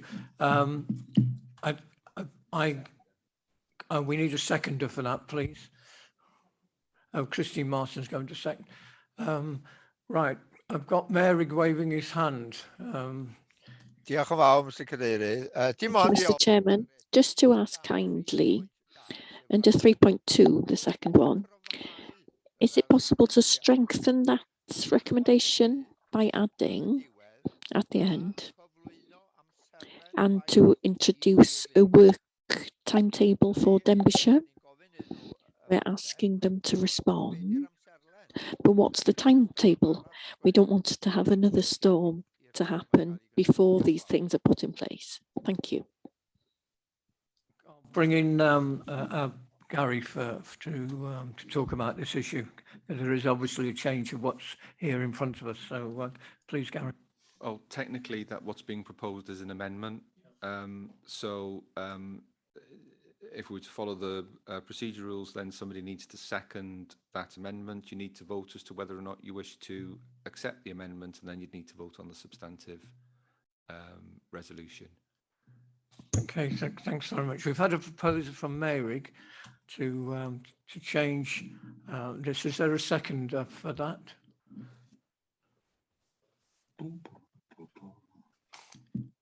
No seconder. Okay.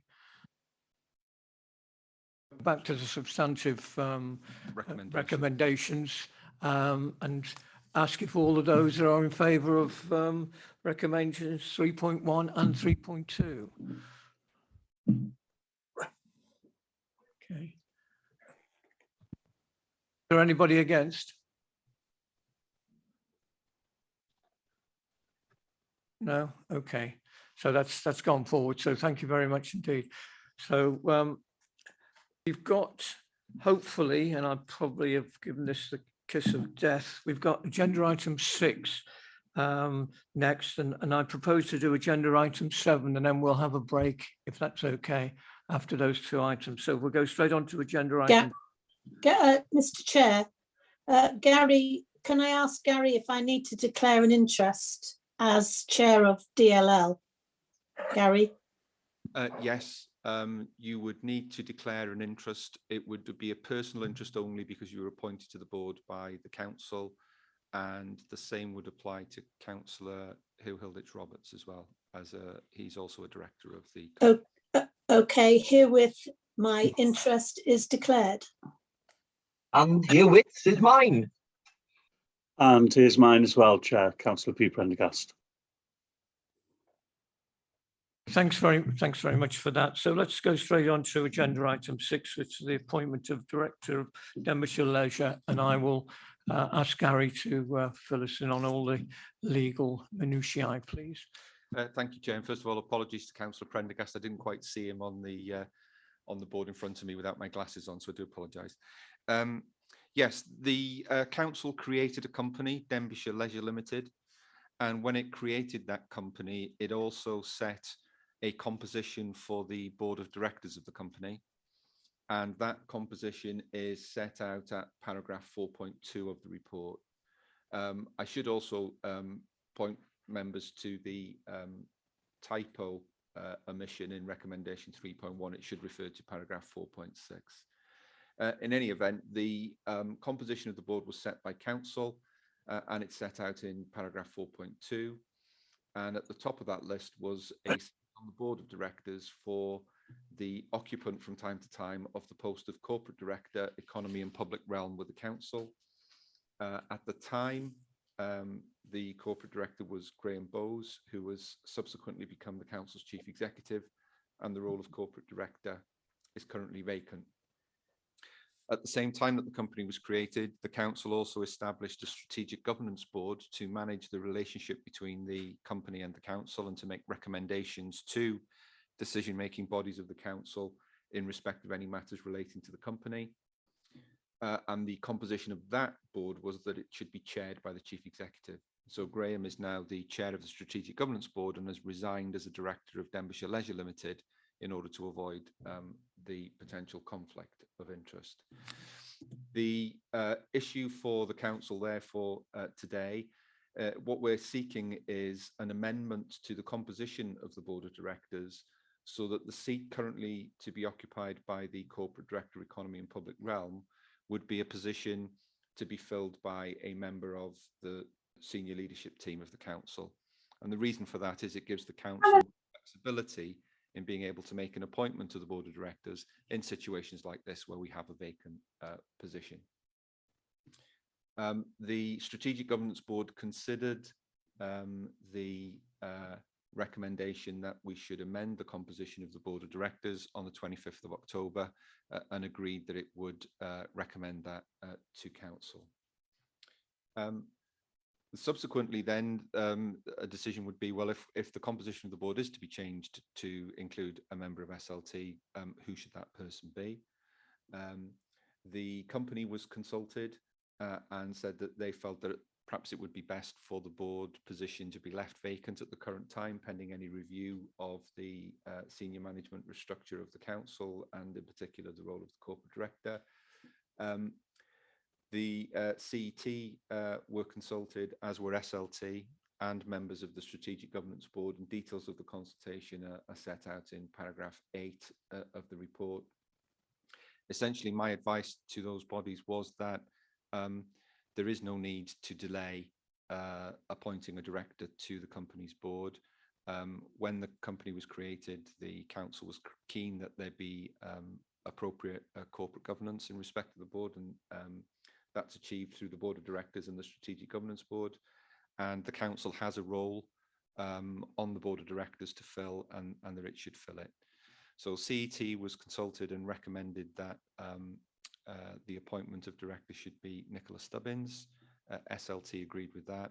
We then consulted members of the Strategic Governance Board by email, and the overwhelming majority agreed with that. So the recommendation that's before council today is that the composition of the board be amended as per paragraph 4.6, and that if council approves that amendment, that council also then appoints Nicola Stubbins as a director of Denbighshire Leisure Limited. Happy to take any questions, Chair. Okay, thanks very much, Gary. Right, I've got Councillor Merrick Lloyd-Davies, please. Thank you very much. And thank you, Gary, for the analysis. I'm still not clear. 2 vacancies, one on the board and the other, the chief executive that we've got now. I'm not clear how you fill those vacancies separately. I know that you've referred to the current director to take the seat. What about the vacancy left by Graham Bowles? Are we going to get a new member as a director? I'm not clear under 4.6. This report only deals with the question of the board of directors of the company and the vacancy on the board of directors, which is the one that was filled by the corporate director. The corporate director is now the chief executive, and as chief executive, he takes the chair of the Strategic Governance Board. So the question to the council today is who to appoint to the board of directors. The question about the role in the council of strategic directors isn't to be dealt with under this report. That's a totally separate question. Thank you, respected Chair, and to Gary Williams for that excellent analysis. Thank you very much. Thank you, Mary. I've got Councillor Bobby Feely, please. I just wanted to clarify to members that it says in the report that let me just get it up before me. It said that the vacancy should remain, the post should remain vacant at this time. Well, the reason DLL board, after discussion, decided it should be left vacant at this time was because there is a vacancy for a corporate director because of Graham's promotion. We decided, and there are a couple of other vacancies coming up in SLT. Therefore, some sort of re-looking at the structure is likely to take place.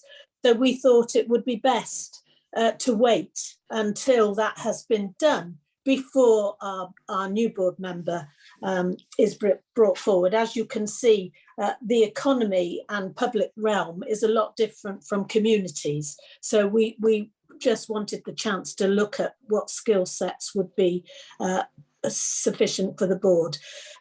So I just thought I would widen out what it says in the report to why it sounds a bit weird to say DLL said let's leave it vacant.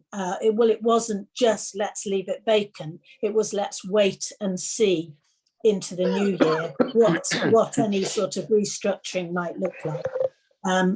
But that was the only point. We made that point clearly to the strategic board, and their decision was to go ahead now, which we have accepted.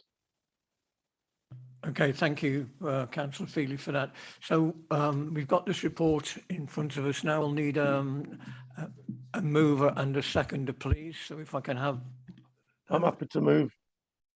Councillor Barry Mellor is going to move. Seconder, please. Happy to second, Chair.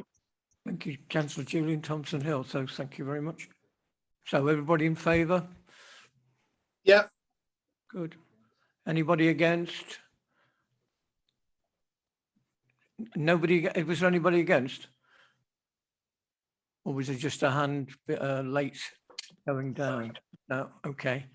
Good. Thank you. So that's been moved forward. Thank you very much indeed for that. Sorry, Chair. My hand was historic. I'll make no comment about that, Councillor Feely. Okay, we'll go on to agenda item 7, which is the role of young persons champion. I'm going to ask Gary to present this one, please. Thank you, Chair. I don't propose to go through the report in detail. We set out the history there in respect of the champions that we currently have for older people, homelessness, carers and learning disabilities. And the role descriptions for those positions are appended at appendices 1 to 4 to the report. Council received a notice of motion on the 7th of September that the council appoint a young persons champion covering all ages up to the age of 18. And council resolved that that would be referred to the Democratic Services Committee for further consideration and a report back. It went to Democratic Services Committee on the 5th of November. Members of the committee were supportive of the idea of a young persons champion. The only amendment that they suggested was that it should be to cover persons up to the age of 25, which is a widely recognised definition of young people. So the committee therefore agreed to recommend to council that there should be a role of a young persons champion, also that it should be carried out by a non-cabinet member, and that the definition of young person should include persons up to the age of 25 years. So that's effectively the report that's before you today. If members were minded to agree with the recommendation of the Democratic Services Committee, we'd bring a report to the next meeting of council for appointing a member to that position after being able to seek nominations from the various groups as to whether anybody was interested in it. Thank you, Gary. I've got 2 hands raised. I've got Councillor Merrick Lloyd Davis and I've got Councillor Paul Pennington. So Councillor Merrick Lloyd Davis, please, first. Mr. Cadeirydd. Thank you very much, Mr. Chair. You've referred to the age I can't find the age in the recommendations. I'm not sure where it is. The age of that they cover young people is up to the age of 25. Why young persons? And under 6, 7 and 10, it's young people's. Does it make any difference whether it's a young person's champion or a young people's champion? I'm sure Gary can answer that one for me. Thank you. Matter o draftio di hynny. That's a matter of drafting, and I apologise if the drafting is inconsistent, but we'll make sure that the documents reflect that it's young people and we'll use young persons. Thank you for that, Gary. So, Councillor Pennington, please. Thanks, Chair. I'm not against this per se, obviously. The thing that does concern me is that we have a number of champions, some of whom do some work I'm aware of, some of whom I've got no idea what they do. Should there be some element of where they should be reviewed annually and people can be appointed or apply for the position again, so we can assess whether they've actually done it effectively or not? And there's a lot of mention about they must work effectively to champion the cause of young people, etc., which is great if somebody does that. If somebody just takes the title and does nothing with it, then that should be reviewed later on. And I also think there should be some element whereby young people in the county are consulted on who they would like to be their champion, rather than us deciding. I mean, no disrespect to anybody here, but I'm pretty sure none of us are under 25. So it might be nice if some of them are involved. Okay, diolch yn fawr. Thank you, Councillor Pennington. I've got Councillor Glenn Swindler, please. Yes, thanks, and thanks for sharing the definitions of what each champion does. Because a lot of these cross over, do the champions sort of meet at all to discuss things amongst themselves? You know, because a young person or a disabled person or carer, they quite often cross over. Mr. Chairman, can I come in here? Can. Yeah, thank you. Diolch yn fawr, Mr. Cadeirydd, thank you. As carers champion for the last 12 years, I took on this role because I had a personal and professional interest in the caring, unpaid carers. Just a brief introduction about what I do. We do have a job description. There is a job description for carers champion. I attend meetings, a strategic group meeting. I attend various group meetings locally. I've also been down to the Assembly to meet with Carers Wales on a regular basis. I liaise with carers and I signpost them so that they can have support, physical support, emotional support, and financial support. There is a lot out there for carers. So that's a brief introduction of what I'm involved with. I hope that helps. Thank you. Thank you, Councillor Davis. Councillor Mary Cloyd Davis, you've got your hand still up. You want to come back, or are you? If I may come back. And thank you to Councillor Davis for her contribution, because I noticed in Appendix 5 that there's no request or requirement for them to report back to any committee about what they're doing, as mentioned by the previous councillor. So is it possible to include that they report back to the full council every 6 months and so on, or is that asking for too much? I'd be quite happy to do that, Mary. Thank you. More than happy to do that.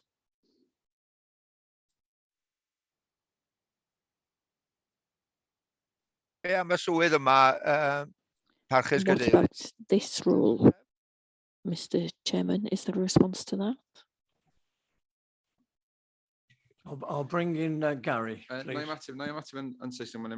respond in English because there have been a few questions. Council did make a decision some time ago that it wouldn't have any additional champions over and above those that are listed in paragraph 4.1. And it was agreed by council that the role of championing certain matters would be subsumed within the portfolios of the relevant lead members. But council did receive a notice of motion in September. They did refer it to the Democratic Services Committee, and that Democratic Services Committee has recommended back to council that they create the role of young persons champion in accordance with the role description. In terms of whether champions should be reporting back to any forum, well, that's a matter for council. And in respect to the question of whether the champions meet at all, there's no formal mechanism for champions to meet. It may be that if members want to confirm the role of young persons champion today, that we can take something to the Governance and Audit Committee in respect of mechanisms or processes by which champions would report on their activities.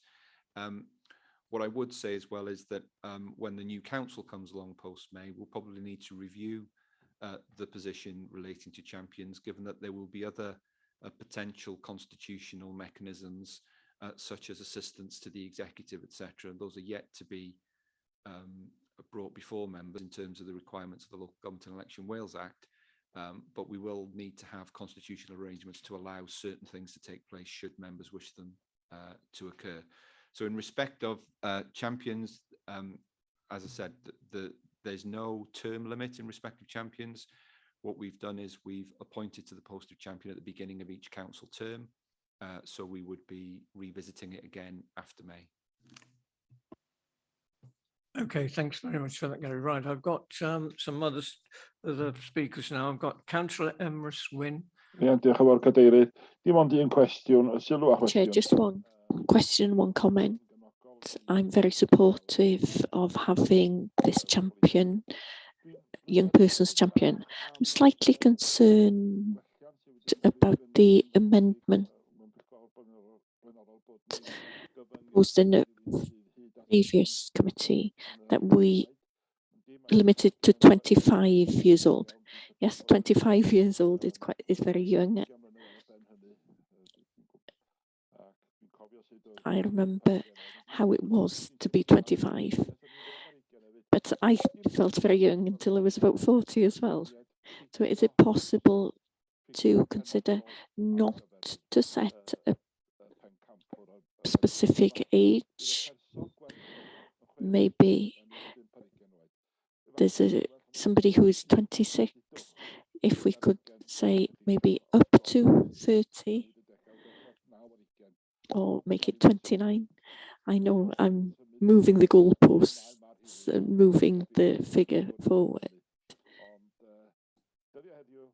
These days, 30 isn't very old at all.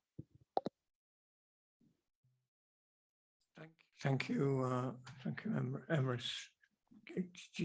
I think generally whether we like it or not, for slightly older people, the definition of young persons for clearly definition purposes is up to 25. Just on a personal note in terms of this is if we start moving it to 26, 27, somebody's going to come up and say 28, 29, and before you know it, somebody of my age is going to be young. I'm going to be involved in young persons, and people are going to be looking after me. So I'm not sure, but I've got a couple. I'm not sure where that definition came from, Chair. That's what I'm thinking. But as I say, you could miss out on an ideal person who's only going to be a year older. That's what I'm saying. Thank you. My understanding, Chair, is that the age of 25 is a United Nations definition, and it's one that's used by our youth services as well, and for other organisations such as the Earth, etc. Yeah, come on. Thank you for the explanation. And just sits comfortably with me, but there we are. Okay. Councillor Arwell Roberts, please.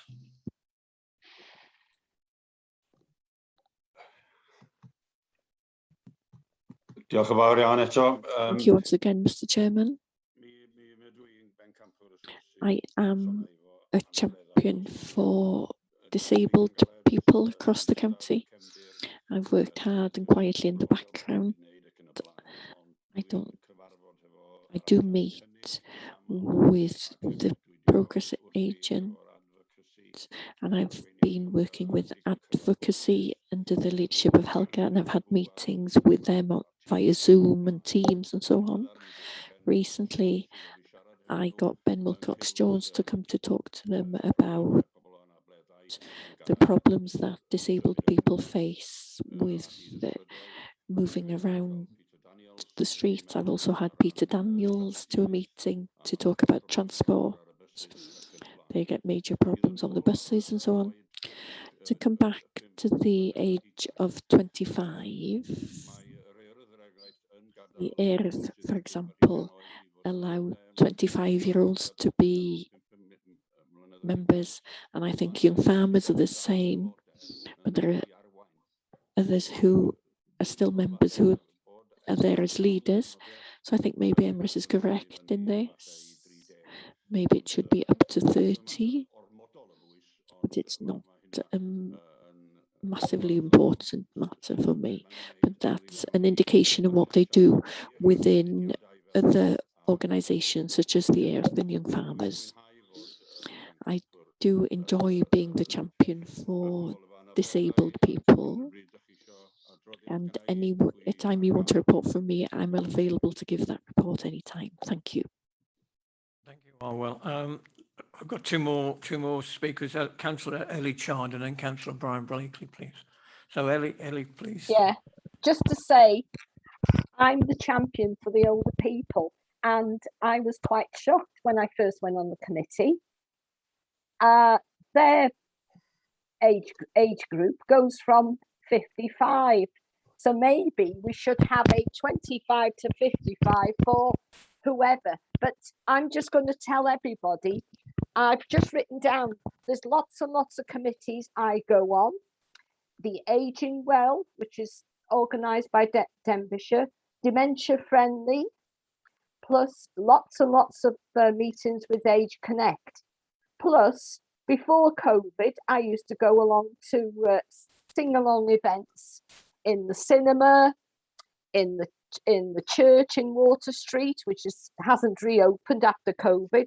And I mean, there's too many to mention, but I do know our staff in social services have worked damn hard, and I know for a start, by attending these meetings, the feedback I get from all these staff, some of these meetings, we have staff from Betsy Cadwallader, and so it is a very good strand to be on, and I have learned a lot, and I would be willing.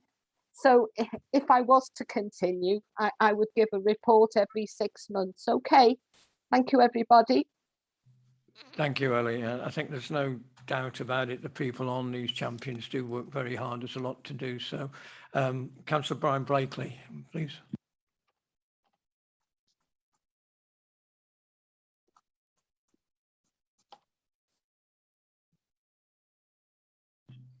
You're on mute, Brian.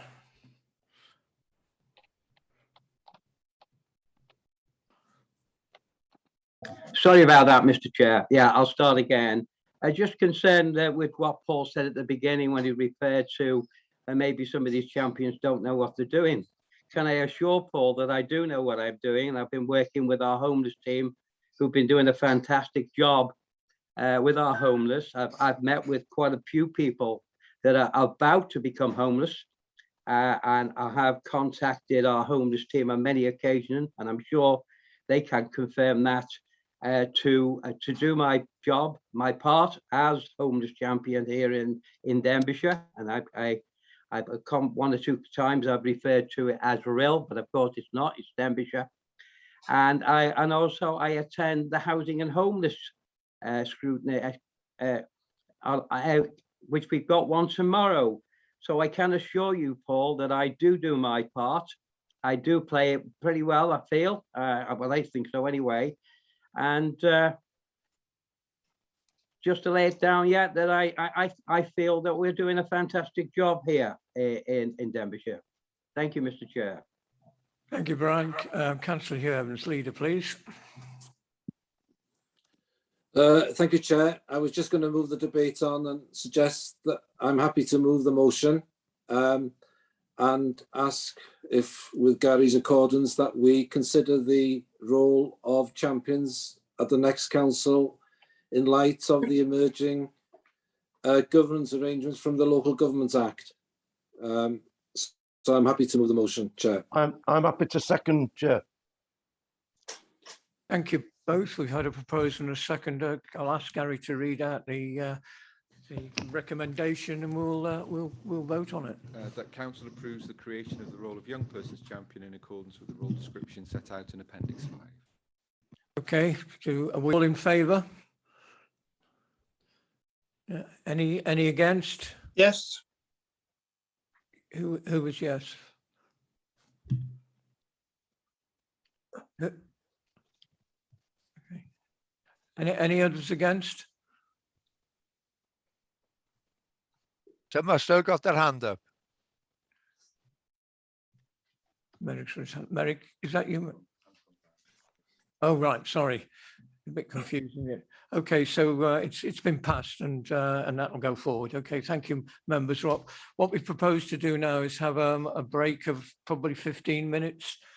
It'll give us a chance in the chamber to get warm. Anyway, I think we're going to have a run round the block. So we'll see you at what time is it now? So if see you at past, that'd be okay. Also, wonderful. Thank you. We'll go back to what we discussed earlier. We're on webcast and so on. So let's see how we go with this. Okay, it's agenda item number 8, which is a proposal for members to adopt new ways of work. And I'm going to ask Councillor Julian Thompson-Hill to introduce this, please. Julian, if you would, thank you. Diolch yn fawr, Mr. Cadeirydd. I'm introducing this, but this is a joint effort with the leader, so I'll name check him in with regards to this in terms of the paper, and also we've got Gary and Alan here for any technical questions that you may have. This obviously is a paper designed to look at the new ways of working for members post-election, essentially. Now, we established a member task and finish group, which was initially chaired under the aegis of Richard, and then in his absence, Hugh and I took that role on between us.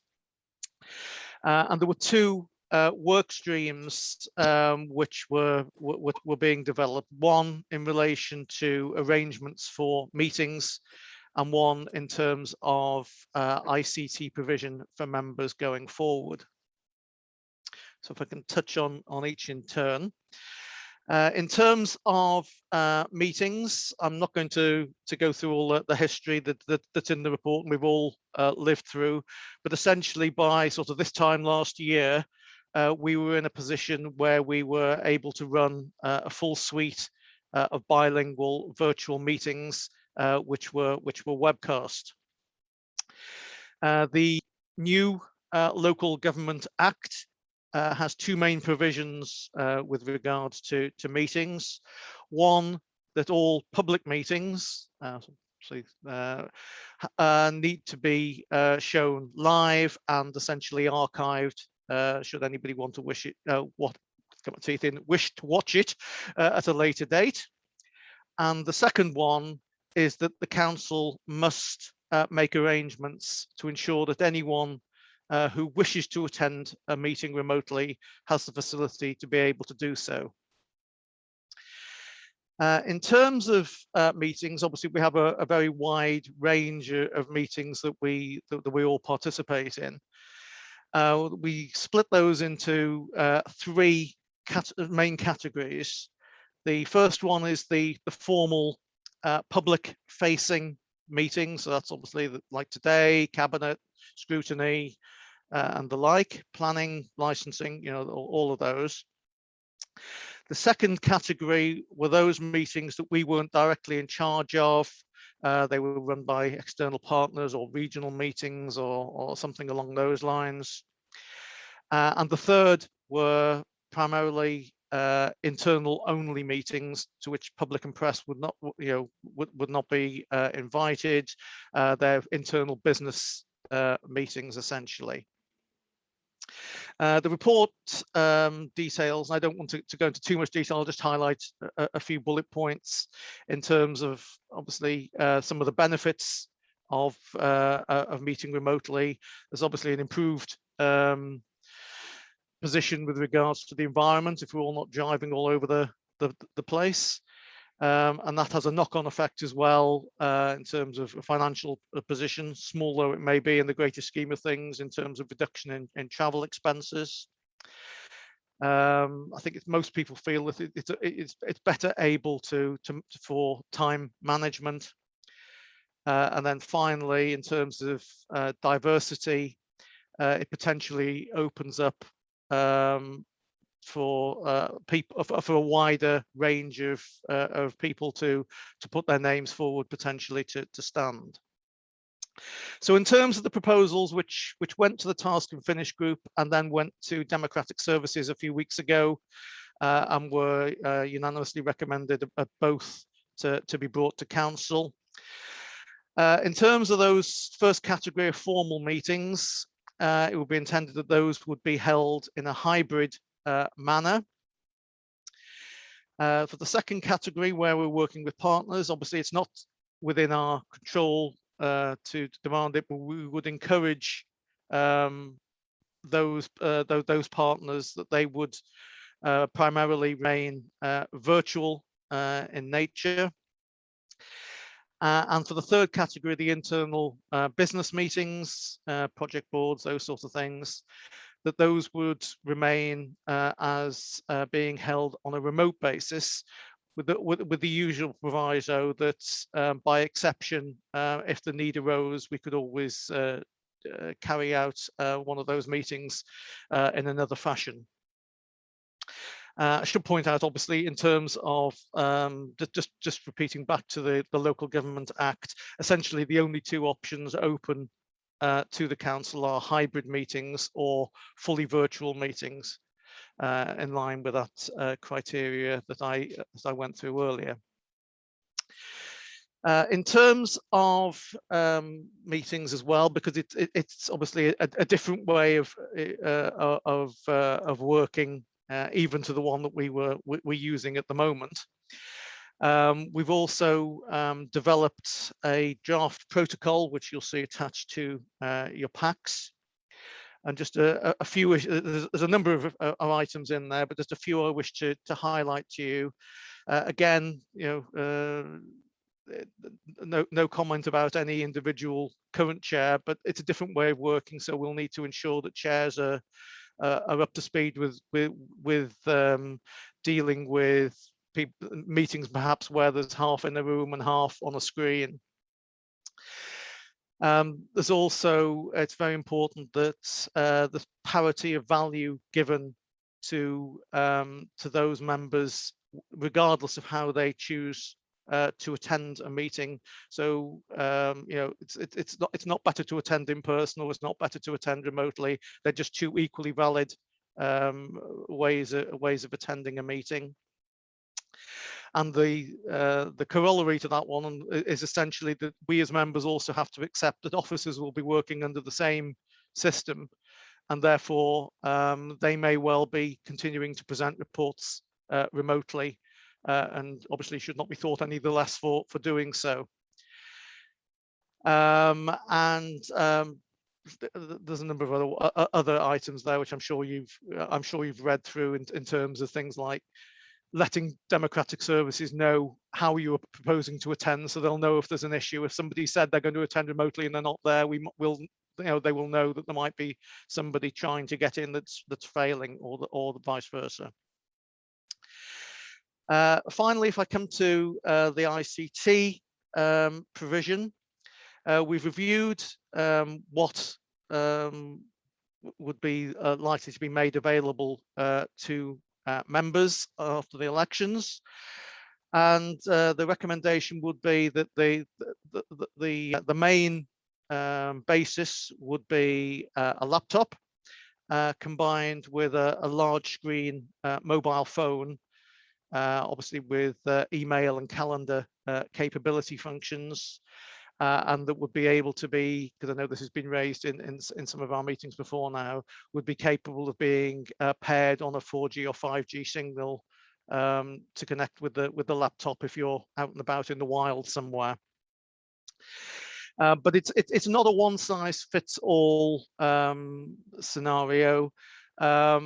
There will be an individual recognition that we're all different and we've all got different setups at home or wherever.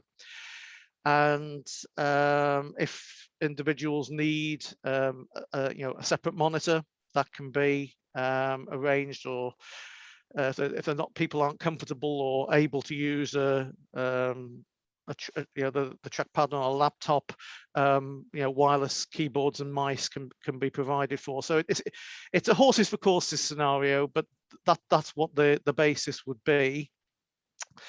And my final point, I think, is that there would be an expectation that where available, members would take up the best possible broadband in that particular area. We fully accept that some areas geographically are always going to be an issue, and for that, for those members, if they are genuine and all other avenues have been exhausted, obviously they would be able to attend the meeting in person if it's a remote meeting, or there'll be a number of other hubs which would be available for a secure connection to the meeting. And I do stress the secure, because whilst we want to be as flexible as possible, it's probably not a great idea if we're talking about part 2 items in the middle of a crowded Costa.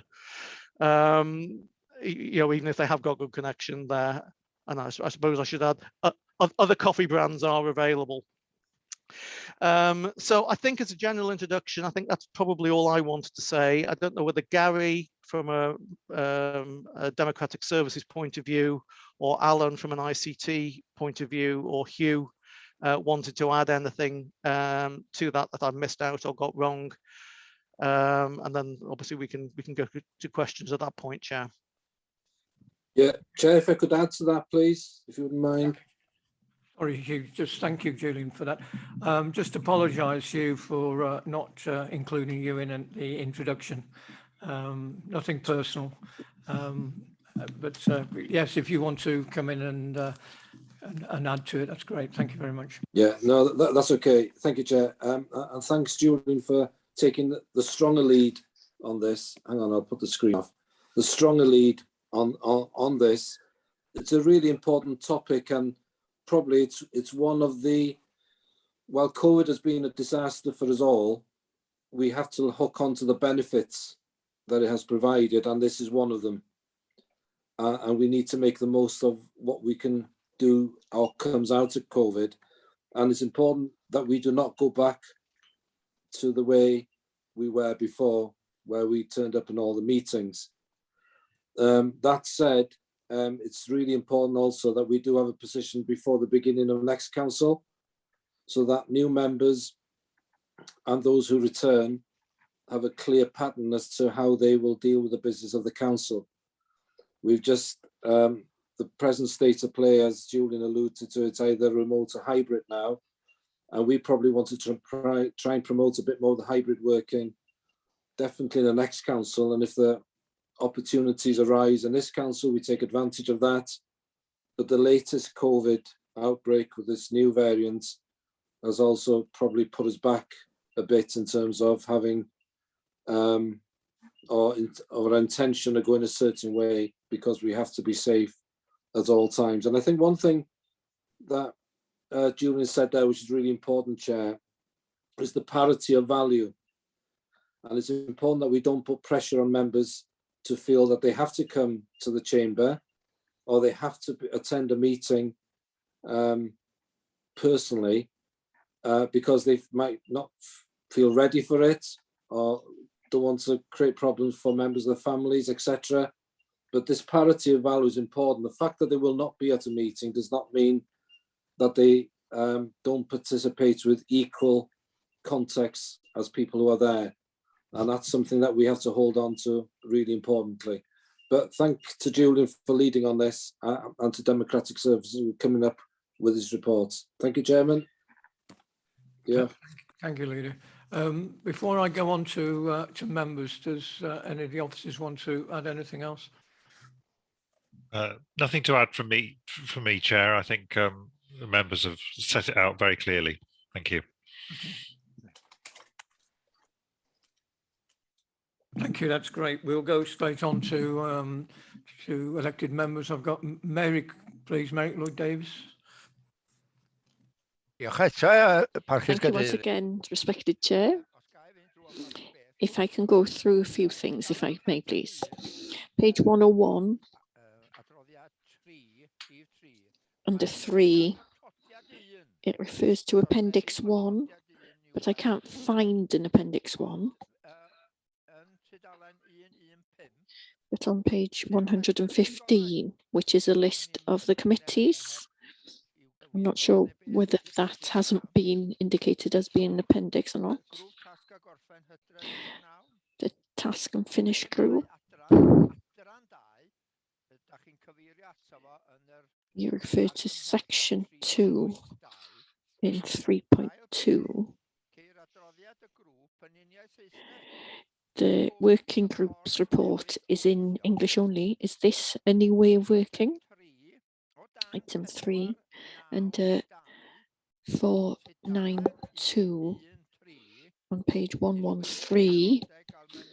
Members are expected to have access to good quality broadband.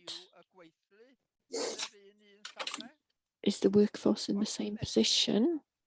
If unable, what is the sanction for not having good quality broadband?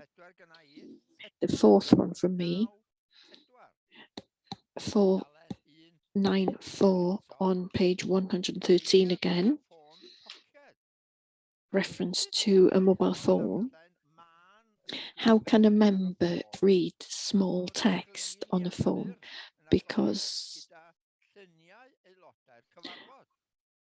the laptop would be open with the faces and the screen showing the members in the committee. There's 2 Appendix 2 on page 116 and 119. And finally, no one should have to request to be part of a meeting. It should be an open diary for all, or an open calendar, or for anybody should be able to join any meeting without having to ask to join any specific individual committee meeting, as we have to at the moment. Thank you, Mr. Chairman. Thank you, Mary. I'll ask Gary to come in the first. Do you want me to respond to those now, or do you want more questions, Chair? Yeah, Julian, if you want to respond, and then Gary wants to come in, I think, possibly, and then okay. If I can partially respond, I'm sure Gary will pick up anything that that I miss. In your first question, Merrick, about Appendix 1. Appendix 1 to the council report for today is the entire Democratic Services report, which itself contained 3 appendices. So that's why you would answer this, one of your later questions about why there were 2 Appendix 2s. It's not marked that way, you see, that's the problem. Because the whole report is Appendix 1, including the 3 appendices that went to Democratic Services. So that picks up those 2 points. In terms of broadband, and again, officers might want to pick up on this. What we're not saying is that the members have to have good quality broadband. If you geographically don't have it, you can't have it. It's as simple as that. What we're actually saying is there would be an expectation that 90% greater than 90% of Denbighshire has the availability of full fibre broadband. And if you've got the availability of it available to you, you should be taking that availability up. That's essentially what we're saying. I can't speak for what would happen to officers. This paper only refers to members, but I'm sure Gary will pick up on that side of things. In terms of your question about mobile phones, as I say, this is where it really comes down to horses for courses. For instance, today I have you all on my council laptop in front of me, and I've got my papers on my own private laptop on this side here. So I wouldn't necessarily need a second screen to be able to do that. Other people might not have that facility, which is why potentially you can have a second monitor which you can attach. So you could have the paper put on one and the screen for meetings. So as I say, it's not a one-size-fits-all approach, because we're all individually different. I've got a nice desk here. I can put two laptops on side by side. Not everybody can do that. I appreciate. And sorry, you did have another. Oh yes, I think I probably to Gary for the one about the translation. So I'll hand over to Gary for anything I've missed. Yes, thank you, Julian. In respect to the report to the Task and Finish group being in English only, it's an internal meeting. It's not a public meeting, so we only translate documents for public meetings.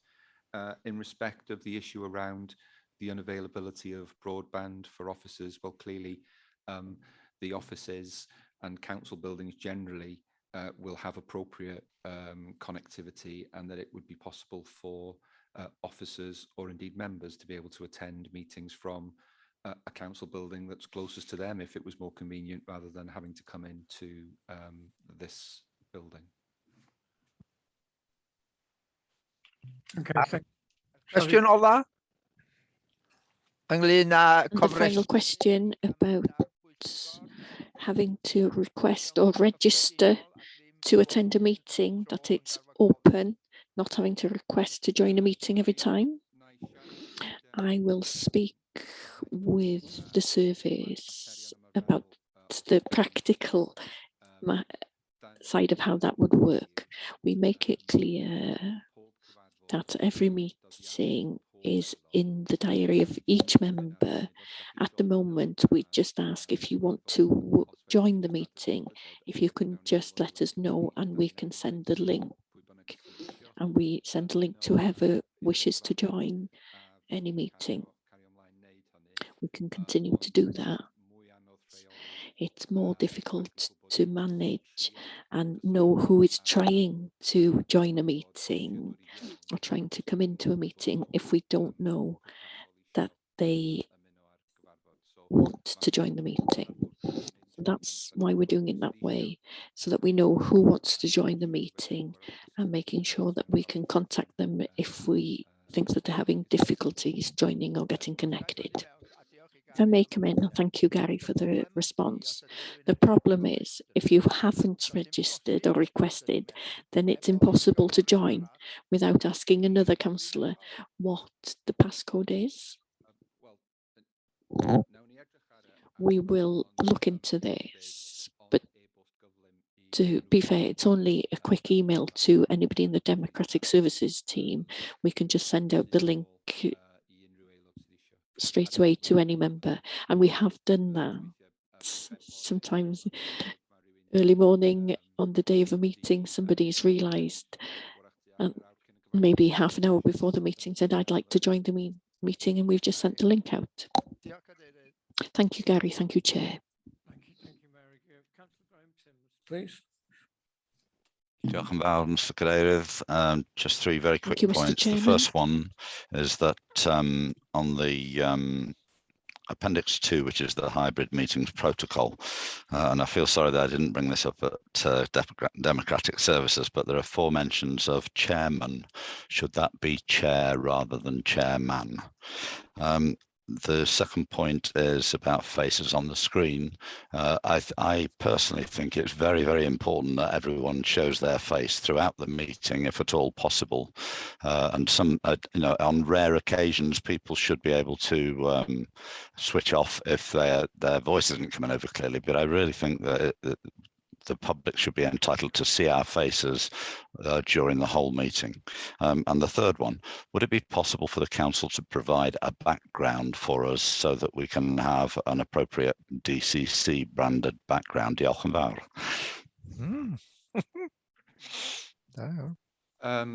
Certainly, many apologies in respect of the use of the word chairman rather than chair. That's an oversight and we'll correct that. In respect of the issue around a background, then I'm sure we can make an appropriate corporate background available to members should they wish to have one.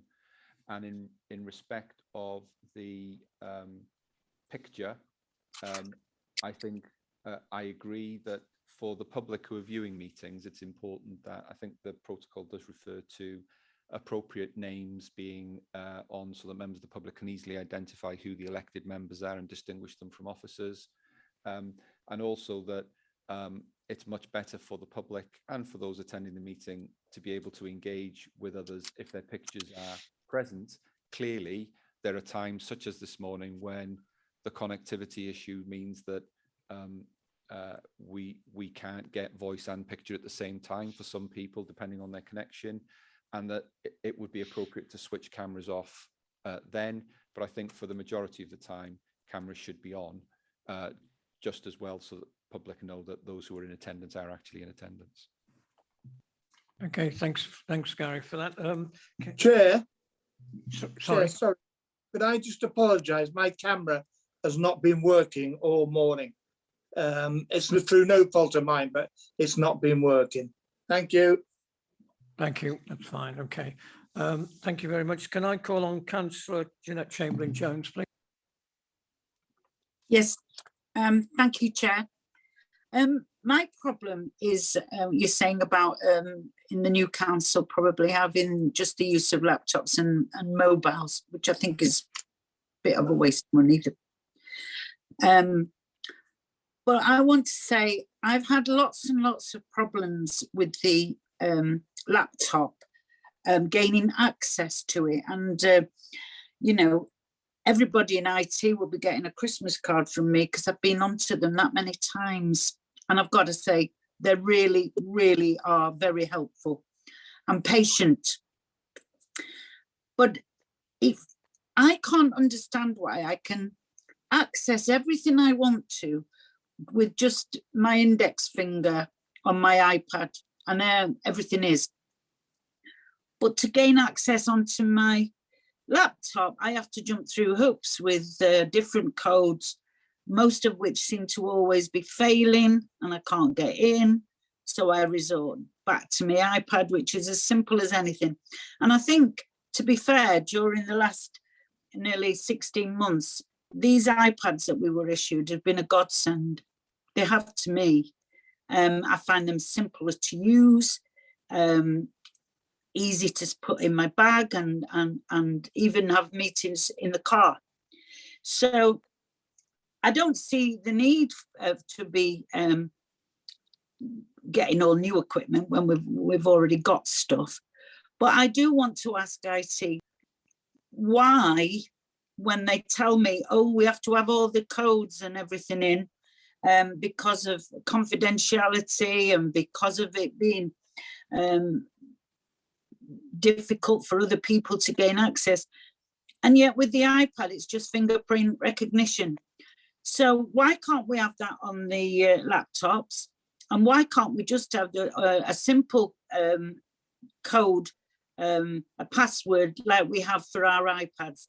Why do we have to jump through hoops? Why do we have to do that? There's no difference. We're gaining the same information, whether you use your iPad or your laptop. And yet it can be a real bone of contention with me that it takes forever to get in, if indeed I ever get in. And in the main, IT have to get me in. That is a pain. Why can't we look at that? If we are going to have these laptops, why can we not have a more simple access with just a simple password. Well said, Jeanette. Well said. Thanks, Jeanette. Alan, do you want to come in or answer Yes, that? certainly, Chair. Happy to come sorry, in there. Sorry, Chair. Just before Alan comes in, could I Okay. just pick up the part of the reason to assist Jeanette? You obviously touched on the fact that the proposal would be that we would no longer have iPads going forward. So therefore, I know a lot of people will use their laptop essentially as a desktop replacement. They're not going to be carrying the laptop necessarily around the house with them or having it available. So in order that you would be able to have ready access to emails and your calendar, that's why the intention would be to provide members with a mobile of good size screen, so even people with failing eyesight like myself would be able to see it, hopefully. I mean, part of the issue, and I'm sure Alan will touch on this in more detail because I'm far from an expert with the iPad, is the level of support is not able to be provided for an iPad that's actually able to be provided for our laptops. I'm sure we've all at one time or another had ICT dial-in to sort out a problem on our laptop remotely. You can't, that functionality isn't there with an iPad. Already, I believe officers have actually agreed that from a similar time point, they will withdraw their iPads as well. So essentially, were members to retain them, there would only be 48 iPads in circulation, and those staff in ICT don't necessarily because they're not using it as frequently, would have the ability to support issues with the iPad going forward. So I think that's probably what I wanted to say, but I'm sure Alan will say it in a much better and more succinct way than I just have. I'm not sure about that, Julian. Julian's right, though. The iPads have been a really great thing for us in the council as a kind of a bridge from the world where we didn't use digital means to where we've all got very used to it. And I think because they're simple, they've been really effective like that. And I think it's helped a lot of people make that move from the old paper system to much more sophisticated way of working. And you can see the impact of that. I mean, I'm seeing colleagues and members around the room who wouldn't have been seen dead with a laptop or anything digital at all in the past, but are now completely comfortable with it. I think he knows who I'm talking about. But so I think everybody's moved on a lot, but iPads are just not really the right thing for us. We can't. They're aside from our formal systems. We can't really control them. I know Jeanette remembers them fondly, but if you do remember, every time we get an iOS update, there's chaos around the council. Nobody can connect to anything. Everything goes haywire, and it takes 2 weeks to sort out because our two systems don't really sync very well. Whereas with the laptops, we can fix them remotely from the office. They're all the same. We know how to operate them, and they've got a lot more capability. Ultimately, now I accept that what Jeanette's saying. It's iPads are very simple, and there is a bit of a learning task for everybody in getting used to something which is slightly different. But as officers, we've done the same thing. We know that there's a lot more capability there.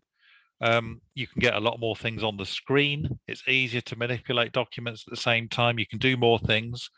And jumping through hoops is just because the laptops have got better connectivity to our systems, so they need to be secure, whereas the iPads are not really secure. We've tolerated it for the process of getting members online, but they're not really the solution going forward in terms of having a watertight system. I know most of you have got to learn and perhaps to love. You'll come to love your laptops in time, I think. And we wanted to give you, in terms of Jeanette's point about security, the simpler we can make that, the better. I'd absolutely agree with you there. And we've made a bit of progress with having single sign-on and improving things that we can certainly go further, and we'll certainly try and go further to make it as simple as possible to sign on. But ultimately, it's not that hard when you get used to it, I think. The mobile phone is because we recognize that whilst I see I don't see any of you sitting in your cars at the moment, and most of you seem to be at home where a laptop would work fine. I recognize that some people do connect into meetings, check their emails on the move and so on. And so we wanted it to be possible for people to do that. And hence the mobile phone, one that you can read, so that you can read your emails, you can send emails. You could potentially read papers, but I think that would be a bit of a struggle. But you could certainly, you could do a lot with it. And as Julian says, you can use them to connect your laptop to the outside world wherever you are. So we think by bringing the two things together, you'd be fully kitted out as members. I do understand it takes a little bit of learning something different, but ultimately it'll be really worth it. It'll be easier to support you. It'll be more effective as a system, and it'll help us going forward. In terms of training and support, because we recognize some people are further along this path than others, we'll be trying to work with everybody as individuals. Some people are completely comfortable with this technology. Some people have got a bit more learning or would want a big screen, or as Julian said, would want a keyboard. We can work with all that because that's how officers work. I'm sitting in my house now. I've got my laptop, but I've just got one big screen, and I've got Zoom on one side. I've got the papers on the other. Can see them all at once, and I've got a keyboard in front of me. It's dead simple, and ultimately a lot easier than even having two devices like Julian's talking to. There's really no need. So I think going forward we can make it better. We do understand it's a bit uncomfortable for people who've got very used to iPads and perhaps less used to laptops, but I'd urge you to go with it and help us help you work through what will be a significant change, but it ultimately better for everybody, I think. So I hope that's answered your questions, Jeanette. Sorry. Thank you, Chair. Thank you, Alan. It sounds very reassuring, actually. Councillor Emrys Swin, please. Diolch yn fawr iawn. Thank you very much. Just very quickly, following on from Councillor Grahamton's second question about showing faces during the meeting, I've got a policy. If I'm about to take a sip of my tea, I do tend to turn my camera off. You don't want to see me eating my toast or drinking my cup of tea or coffee. But can I ask, in general, is it possible to have in the protocol when a camera is off that we know that the person is still in the meeting? It could create a problem with planning, for example.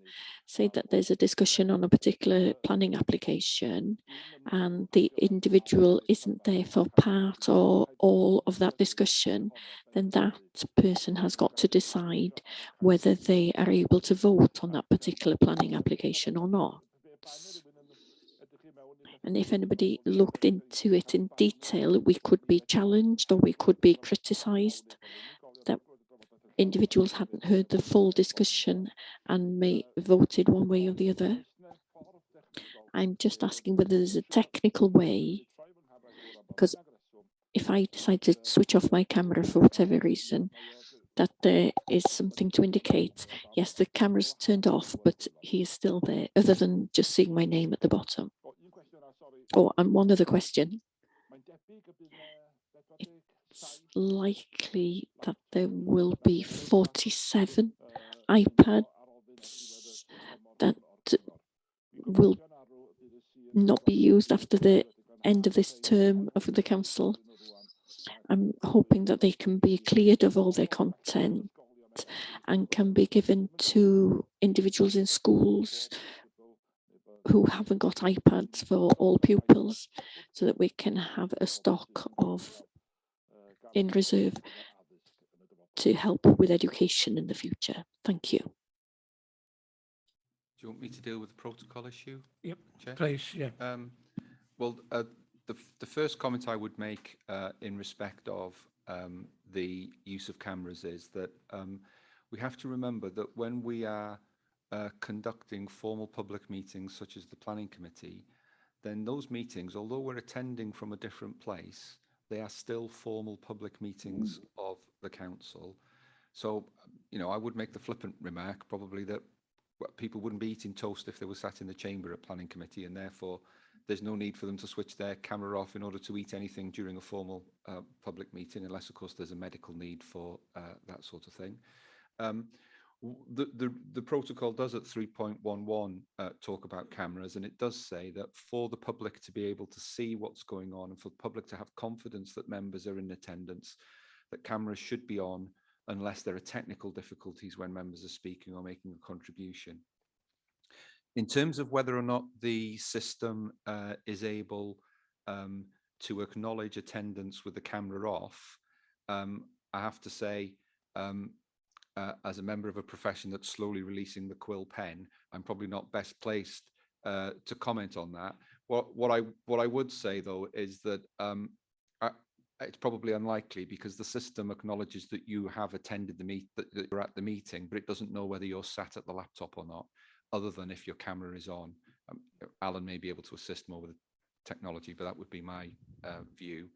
And at these formal public meetings, then I do think that we should be as visible as possible so that the public know who's doing their business. Thank you, Gary. Do you want to come back on that, Alan? Yes, just quickly. I think Gary's right. I don't think there's any way, if you're connected in but you haven't got the camera on, that we would know that. But I guess it's a bit like, you know, you could be sat there not paying attention. You know, we might not know that either if you're not listening. So I'm not sure there's anything technical we can do about that. On the point about iPads, they are getting to the end of their life, which is another reason for reconsidering their future at this point. But I think if it is at all possible to give them a new life in schools, even if it's a short one, I think that's a really good idea. So we'll certainly look at that. Thank you, Chair. Thank you, Alan. I'll bring Gary back in as well, please. Sorry, I should have said, Chair, that in respect of things like planning, when people may question whether somebody's heard the whole of the debate, etc. I think there are two issues. Number one, that's a reason why the cameras should be on. But also we would need to obviously take members at their word that they were there and that they had been able to listen to the whole of the debate. And I think that certainly in the protocol, we do say that, for example, the chat function should only really be used for things like having difficulty with messages relating to connectivity, etc., or explaining why perhaps the cameras had to go off, and that the chat function shouldn't be used for contributing to the debate or making comments about that which is being discussed. I hope that helps. Okay, thanks, Gary. Chair, can I just come back very quickly? In terms of the, oh dear me, yeah. My example of it, slurping my tea or eating my toast is meant to be slightly tongue-in-cheek, but as I say, I do have my glass of water here for that purpose. But it's in a planning committee, for example, if anybody gets up and leaves a meeting, it can be seen that's what's happened and it's understood. It may not be quite as bad. I understand that maybe the technology won't allow us, and there has to be 100% trust on this. I understand all that, and I'm hoping that is, you know, we have all noble councillors, and I'm sure that we understand that as well, that, you know, we wouldn't attempt to vote on a matter which we haven't fully understood possibly, or haven't fully partaken in the actual lead up to that decision. Okay, I'll bring Gary back in, please. No, as I said, I don't think the technology can do it. Perhaps what we could say to members is that if you are going to leave the meeting for a reason, there may be a reason why you have to leave the room, in the same way that you might have to leave the chamber, that you just, through the chat function, inform the chair that you're having to leave, but then say when you're back. Gary. Okay, thanks, Gary, for that. Councillor Glenn Swingler, please. Yeah, thank you very much. I don't want to get into this too much, but I didn't take up my laptop. I've not needed it. I work very well on the iPad and on my mobile phone. So I've not needed the laptop. I didn't take it on because I felt that was an unnecessary cost. But virtual meetings, I totally agree with. We've been doing this now for what, 20, 21 months. We had problems in the beginning and missed meetings, but we're learning and improving all the time. Having the virtual meetings, as Julian very well pointed out at the beginning, it's good for the environment. We don't have those, the emissions from traveling. It's health. Yeah, we're not all mixing in very difficult times, but other people might have good reason not to want to go to an in-person meeting because of health concerns. Diversity, we need younger people, perhaps young families who can come to these meetings. They're not going to have to get up at 7 o'clock in the morning to travel to Rithing for a 9 o'clock meeting, and all this kind of thing. Cost, it's obviously cheaper to provide laptops and iPads than it is to run these massive offices that we have that are being, improvements in technology all the time. We're living in new times. The technology is improving all the time. I think we still have an issue over voting. Even on Zoom, you can set up voting things on Zoom, but we still don't use that. When it comes to the office stuff, that's not what we're talking about today. But I think this is working well. It works better and better each time, and I don't think that we need to have whatever sort of meeting it is, we can do it virtually. Thank you, Glenn. Thanks for that. Yes, even I have moved from perhaps 10, 15 years ago from being a Luddite when it comes to computers to actually being, in the words of my wife, quite good at it now. So there we are. Right, okay. Martin Holland, please. Thank you, Chair. Can I just say, I'm more than happy with the proposed new ways of working. I think it gives us the flexibility that we all need. And yes, as was mentioned earlier, diversity, enable people to actually join meetings at any time during the day from a remote location, even from their work. So saves people taking time off work, etc., perhaps just having an hour here or there. So I'm all in favour of that. Can I just say that I felt that the iPads were fantastic. They were so easy to use, very practical, and I must admit, as a technophobe, I found them of great use. So I'm sorry to see them going. Just coming on to the question then of the mobile phone. I personally, whenever I give my phone number out, I always give my home number out. It works both ways because it can take messages if I'm not in, but it also means that my mobile phone is mine. And if I'm on going away on holiday somewhere and I'm in a restaurant and then somebody rings me and says, Martin, can I just have a word with you about that pothole at the end of my street? At least I don't get those calls. I'm assuming that this mobile phone will be a proper phone and therefore will accept calls, so councillors can use them as a council mobile phone for receiving calls, etc. But how are we going to monitor that usage, and who pays the bill at the end of the day? Obviously, if councillors use them for private calls, then that doesn't happen at the moment. The iPad doesn't allow private calls, and so if you're using a mobile phone, you're using your own. So just that question, how is that going to work? Thank you. Okay, thanks for that, Martin. Before I go to Merrick for the last speaker on this, there's one other I can see now. Do you want to come in, Gary? Cool. Well, I'm sure Alan can answer the issue about the phones, but I'm sure the phones will be able to make calls. In terms of tracking the usage of them, well, the Code of Conduct does say that members should use the council only for council business.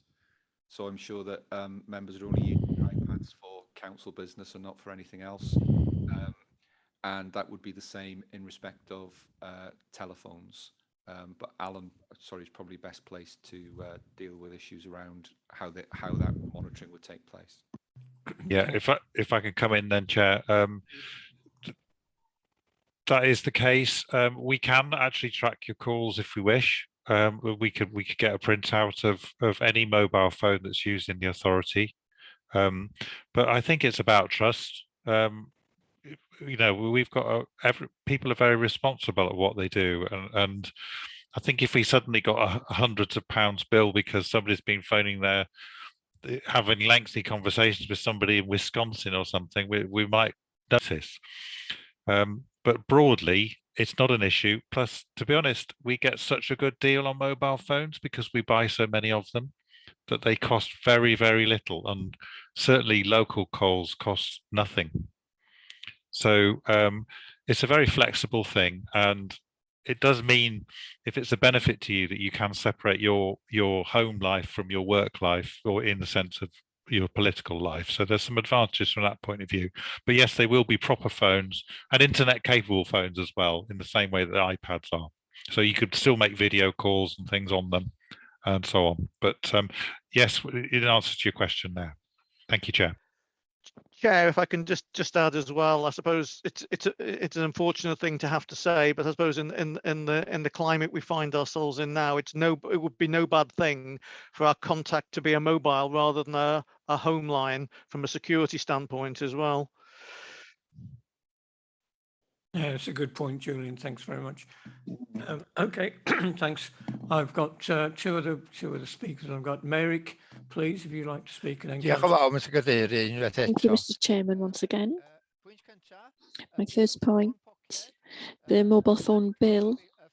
We used to have a phone years ago now, and what happened was we would have a bill for what we'd used, because you could see it whether in the statement whether it was personal or work related. And the second thing, thank you to Alan Smith for his statements this morning. We as councillors had a laptop. That's what we used to have years ago.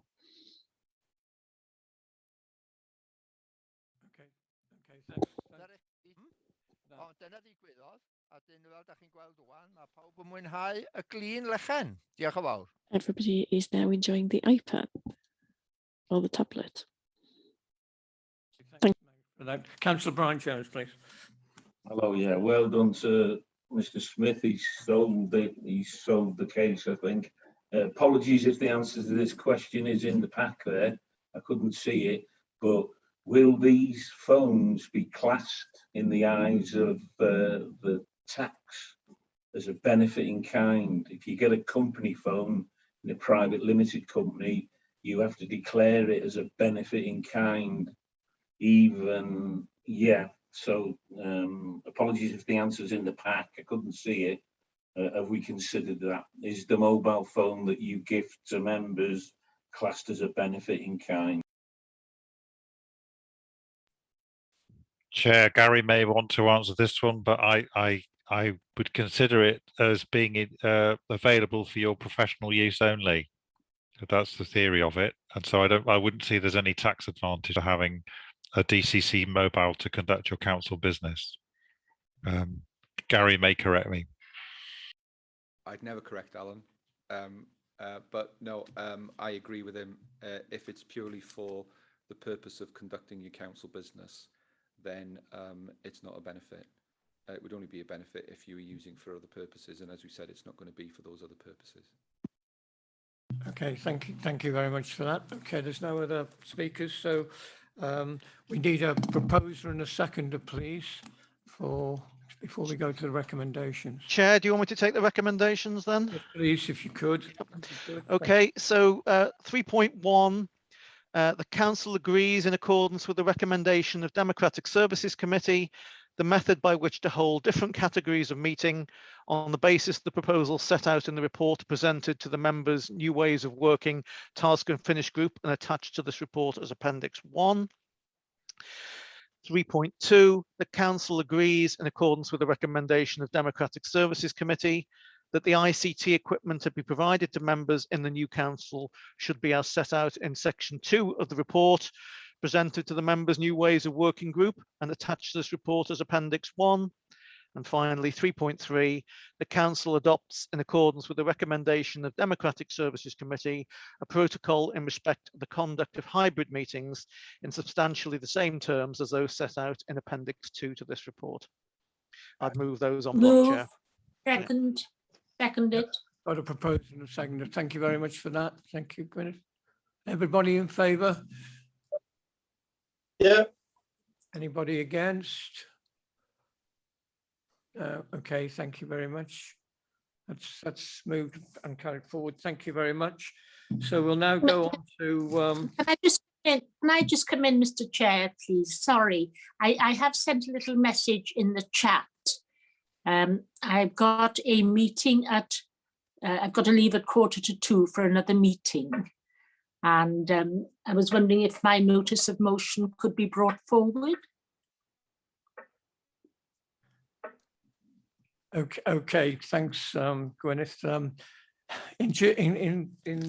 Normally we take these motions as they come in.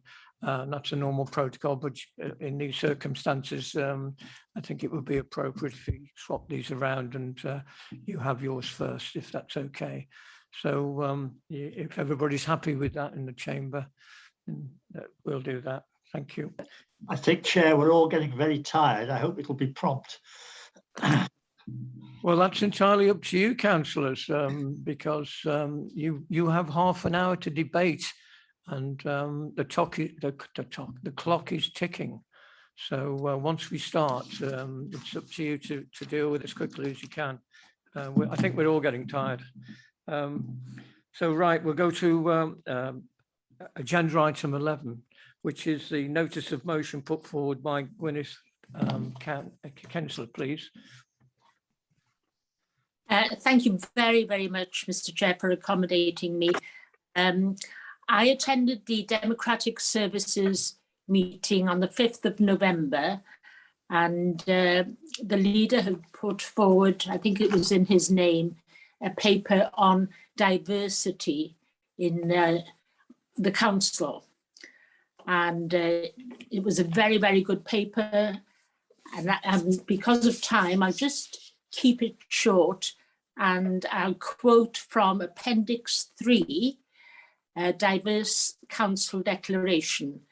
This council commits to being a diverse council, and we agreed to provide a clear public commitment to improving diversity in democracy. Secondly, demonstrate an open and welcoming culture to all, promoting the highest standards of behaviour and conduct. And thirdly, set out a local diverse council action plan ahead of the 2022 local elections. And it was coming from that meeting, I thought, by appointing a diversity champion, we would be demonstrating our commitment to diversity. And the governments are very, very keen, and rightly so, on diversity through public bodies especially. So I would see the champion playing two roles: internally or externally, encouraging people from minority backgrounds to stand in elections and to liaise with a champion for disability and young people, and internally ensure that all members on the council, all members, irrespective of their background, are treated with respect, and to support this. The diverse council, there would be gender equality, there'd be younger people, there'd be people from the BAME backgrounds, and people with disabilities. At the moment, we're not a very diverse council. So that is my reason for putting forward this motion. I know that it was agreed that there wouldn't be any more standalone champions. And I know that we've just included the young people's champion today, but I see this champion liaising with the champions for disability, for younger people, for gender, etc. Diolch. Okay, thank.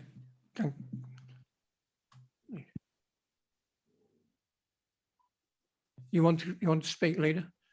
Yeah, diolch cadeirydd. Yeah, ymateb I... Thank you, Chair. I'll respond to that from Gwyneth. Thank you very much for putting this motion forward. I agree with the recommendation to consider having an equality and diversity champion with regards to the importance and to have consistency.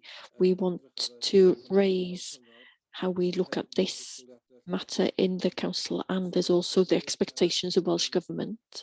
So I suggest that we put this forward to the Democratic Services Committee to look at it in more detail and bring it back to full council as soon as possible so that we can appoint a champion to this role. Thank you, Chair.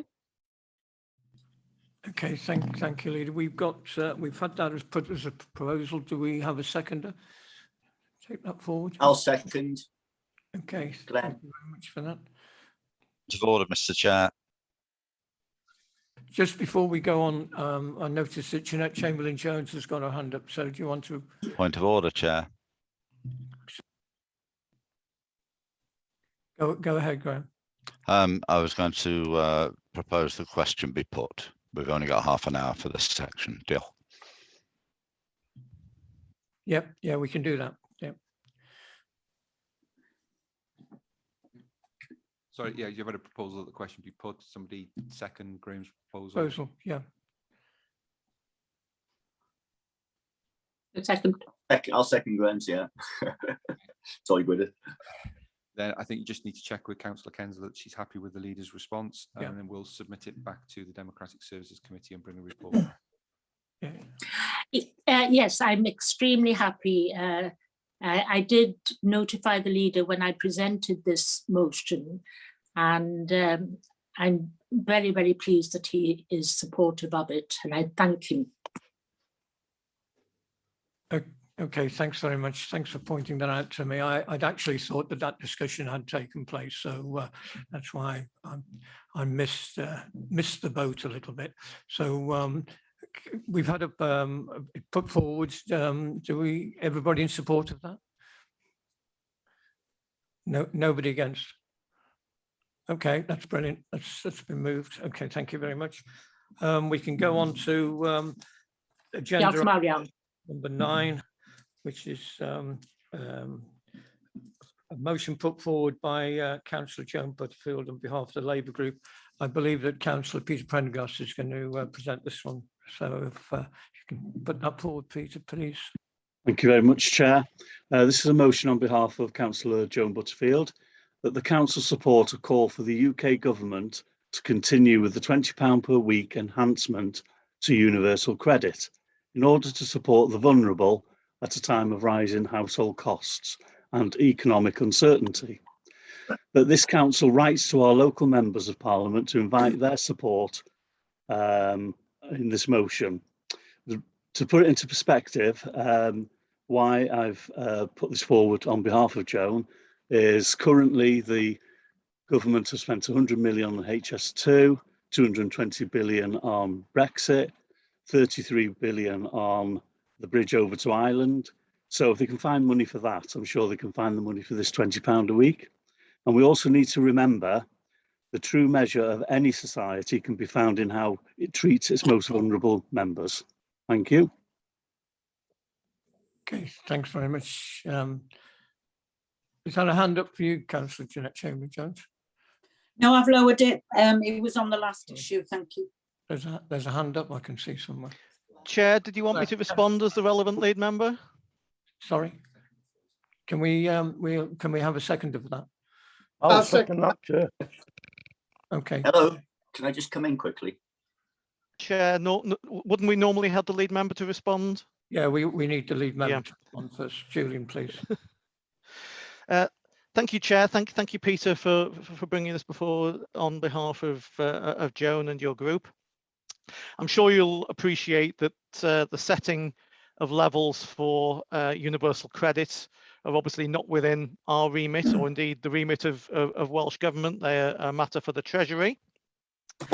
However, a few points. As expected, we've done quite a lot of work in terms of our responses on welfare reform generally, and universal credit, which have gone to scrutiny on a number of occasions. And the pandemic indeed did result, as would be expected, in an increase to take up for universal credit within Denbighshire, although the numbers have started to drop off from their peak at the moment. In the first response to the pandemic, the UK government introduced a number of what were always intended to be short-term and temporary measures to support both businesses and individuals, which included the furlough scheme and the increase to universal credit you refer to in your motion. And I suppose, as with everybody, nobody probably expected this scenario to carry on for as long as it actually did. I should actually also point out that the uplift only applied to those residents who were in receipt of universal credit, not those who were in receipt of legacy benefits. So they obviously it only applies to a certain percentage of claimants within Denbighshire, not across the board.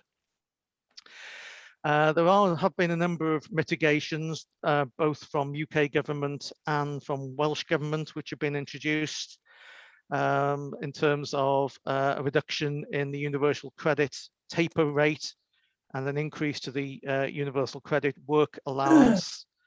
And in addition, as I say, Welsh government have put in a number of measures in terms of a discretionary assistance fund, discretionary housing fund, free school meals during holiday periods, and various other issues. Just in terms of the actual wording of the motion itself, as both furlough and the uplift to universal credit ceased around about 2 months ago, it wouldn't actually, this is my take, there obviously would not be a practical purpose in calling for it to be continued when it doesn't actually exist at present.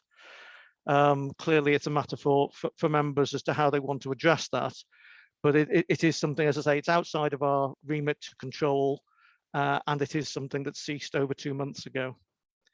So I think that's probably all I needed to say as a response, Chair. Okay, thanks very much for that. Councillor Swingler and then Councillor Brown-Jones, please. Thank you again. Yeah, 100% support this motion. It is very important that we are seen as a powerful voice to be supporting the most vulnerable in our society at this time. I would like to make one small amendment, if it would be okay with the proposer, that this council writes to our local members of parliament and our members of the Senate to invite support. I know it's a Westminster matter, but our own government and our own parliament has a role to play here as well. And the more powerful voices, the more voices, the more powerful the message. Thank you. I'm quite happy, Chair, for that amendment to be added onto the motion. Okay, thank you very much for that. Yeah, do we need somebody just to second that? I'll second that, Chair. Yeah, thank you very much. So, Councillor Brown-Jones, please. My hand's not raised, Chair, or I can't see it if it is. All right. Sorry about that. Looked as though your name came up. Councillor Barry Mellor. Yeah, I'm definitely behind this. Earlier on, we were talking about the homeless and about trying to stop homeless from occurring. And this will go a long way to help that with people with the rents, that at the moment they can't pay the rents. We've got over 150 homeless people in the rural area put up in bed and breakfast It's ridiculous when we've got families using one toilet, one washing facility. And it's about time we did something about it. And I'm all for it. And I'm happy with Glenn's amendment. Thank you. Thank you, Councillor. Merrick Lloyd-Davis, please. Mr. Chairman, I think that Councillor Julian Thompson-Hill has said something important here, which is that the increase has stopped for 2 months now. So there's shouldn't the one who put the motion forward to read that it is reintroduced, not to continue with the payment of the increase of £20? Yeah, it's a matter for the mover of the motion whether or not they wish to have the motion amended, or if other members want to move an amendment to it. So if we have if Councillor Merrick Lloyd-Davis is moving that amendment and it's seconded, then that would be the, we'd need to vote on that to understand that that was the substantive motion. If the amendment passed, then we would vote on that again. If the amendment failed, then we'd go back to the substantive motion. Thank you very much. I'll propose it if there's a seconder. I would second that because it does make sense. Okay, thank you very much. Just for clarity then, my understanding of what's been spoken about thus far is that the motion would then be amended to say that the council support a call for the UK government to reinstate the £20 per week. Reinstate the £20 a week. And that this council writes to our local members of parliament and members of the Senedd to invite support. That's if you're now ready for the question to be put, Chair, then that would mean that you would need to just get the assent of the meeting that that amendment would be the substantive motion. Are you happy with that? That the amendments are now the substantive motion? Yep. Anybody against?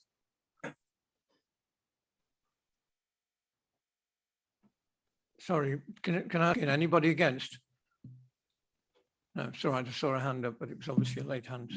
So. That amendment's carried then, Chair. So it's a question now whether there's any further debate or whether you want to move to the question. What I propose is that we go straight to the vote and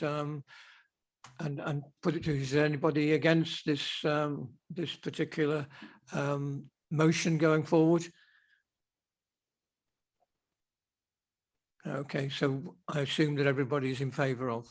Yep. Yeah, we've got. Yeah, and any abstentions, of course.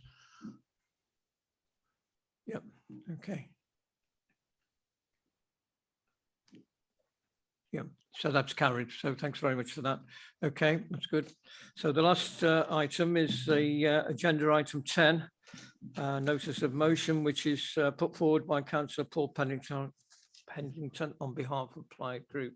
So you've got a quarter of an hour to put this forward now. So if you could crack on with that, please, that would be great. Chair, I'm not sure if it's possible, but can I withdraw this motion today and bring it back to the next First Council? Because I don't think just under 15 minutes will do it justice. Yeah, under the standing orders, a member can withdraw a motion before it's put. In terms of whether it comes back to another meeting, I think it's not a question of deferring. If it's withdrawn, it's withdrawn. You can always put another motion in time for the next meeting. What I would remind members is that the Constitution is quite clear that we allow 30 minutes aggregate in terms of notices of motion, and it's at the discretion of the chair as to whether that changes. So if Councillor Pennington wants to withdraw the motion, that's fine, and he can resubmit it at a date of his choosing, or seek whether he'd like to get it on an agenda somewhere else. Can I contribute to that then? I'd rather it was a more substantial agenda item, actually. It's quite a complex issue which will need a lengthy debate, really. The mutual investment fund is quite complex, and that's the one thing that people are questioning is the costings of it. So if it's possible to get it on as a proper agenda item on full council, I'd rather that than a motion, if that's possible. I don't think it's necessarily appropriate to go straight to full council as a substantive. There is a process for these things. If you wish to submit a further motion, then you can. Yeah. If you wanted it to go on to a substantive item agenda, then it would need to go to the appropriate body that would be able to process that. In other words, that Modernising Education Board scrutiny and then a report back following consideration there. Okay, in that case, can I just say, Yeah. just generally, I don't think a notice of motion is an appropriate vehicle to seek to determine a question involving potentially a 7-figure sum. That's a matter that should go through a proper process. And if there was going to be a substantive item in respect of that process, then it needs to go through the proper process for consideration. It's not just a single issue item to be brought to a council under a notice of motion. I was about to say the same as you, Gary, but not quite as succinctly, really. In that case, can I withdraw the motion for today, and I'll take advice from you on what's the best way forward after the meeting. That's fine, Chair. Certainly. Okay, Paul, very much. We're now on to agenda item 12, which is the programme. Yes, members will see the forward work programme in front of them for the 25th of January. There's the budget final proposals. Then on the 22nd of February, there are a number of items. And the meeting on the 5th of April, we'll probably be consulting with members as to whether that should go ahead. We'll then be in the pre-election period, and it's probably not appropriate for us to be making decisions at that point.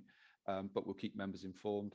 And I think probably the other thing to remind members of is that there is a budget workshop coming up on, I think it's the 17th. Yep.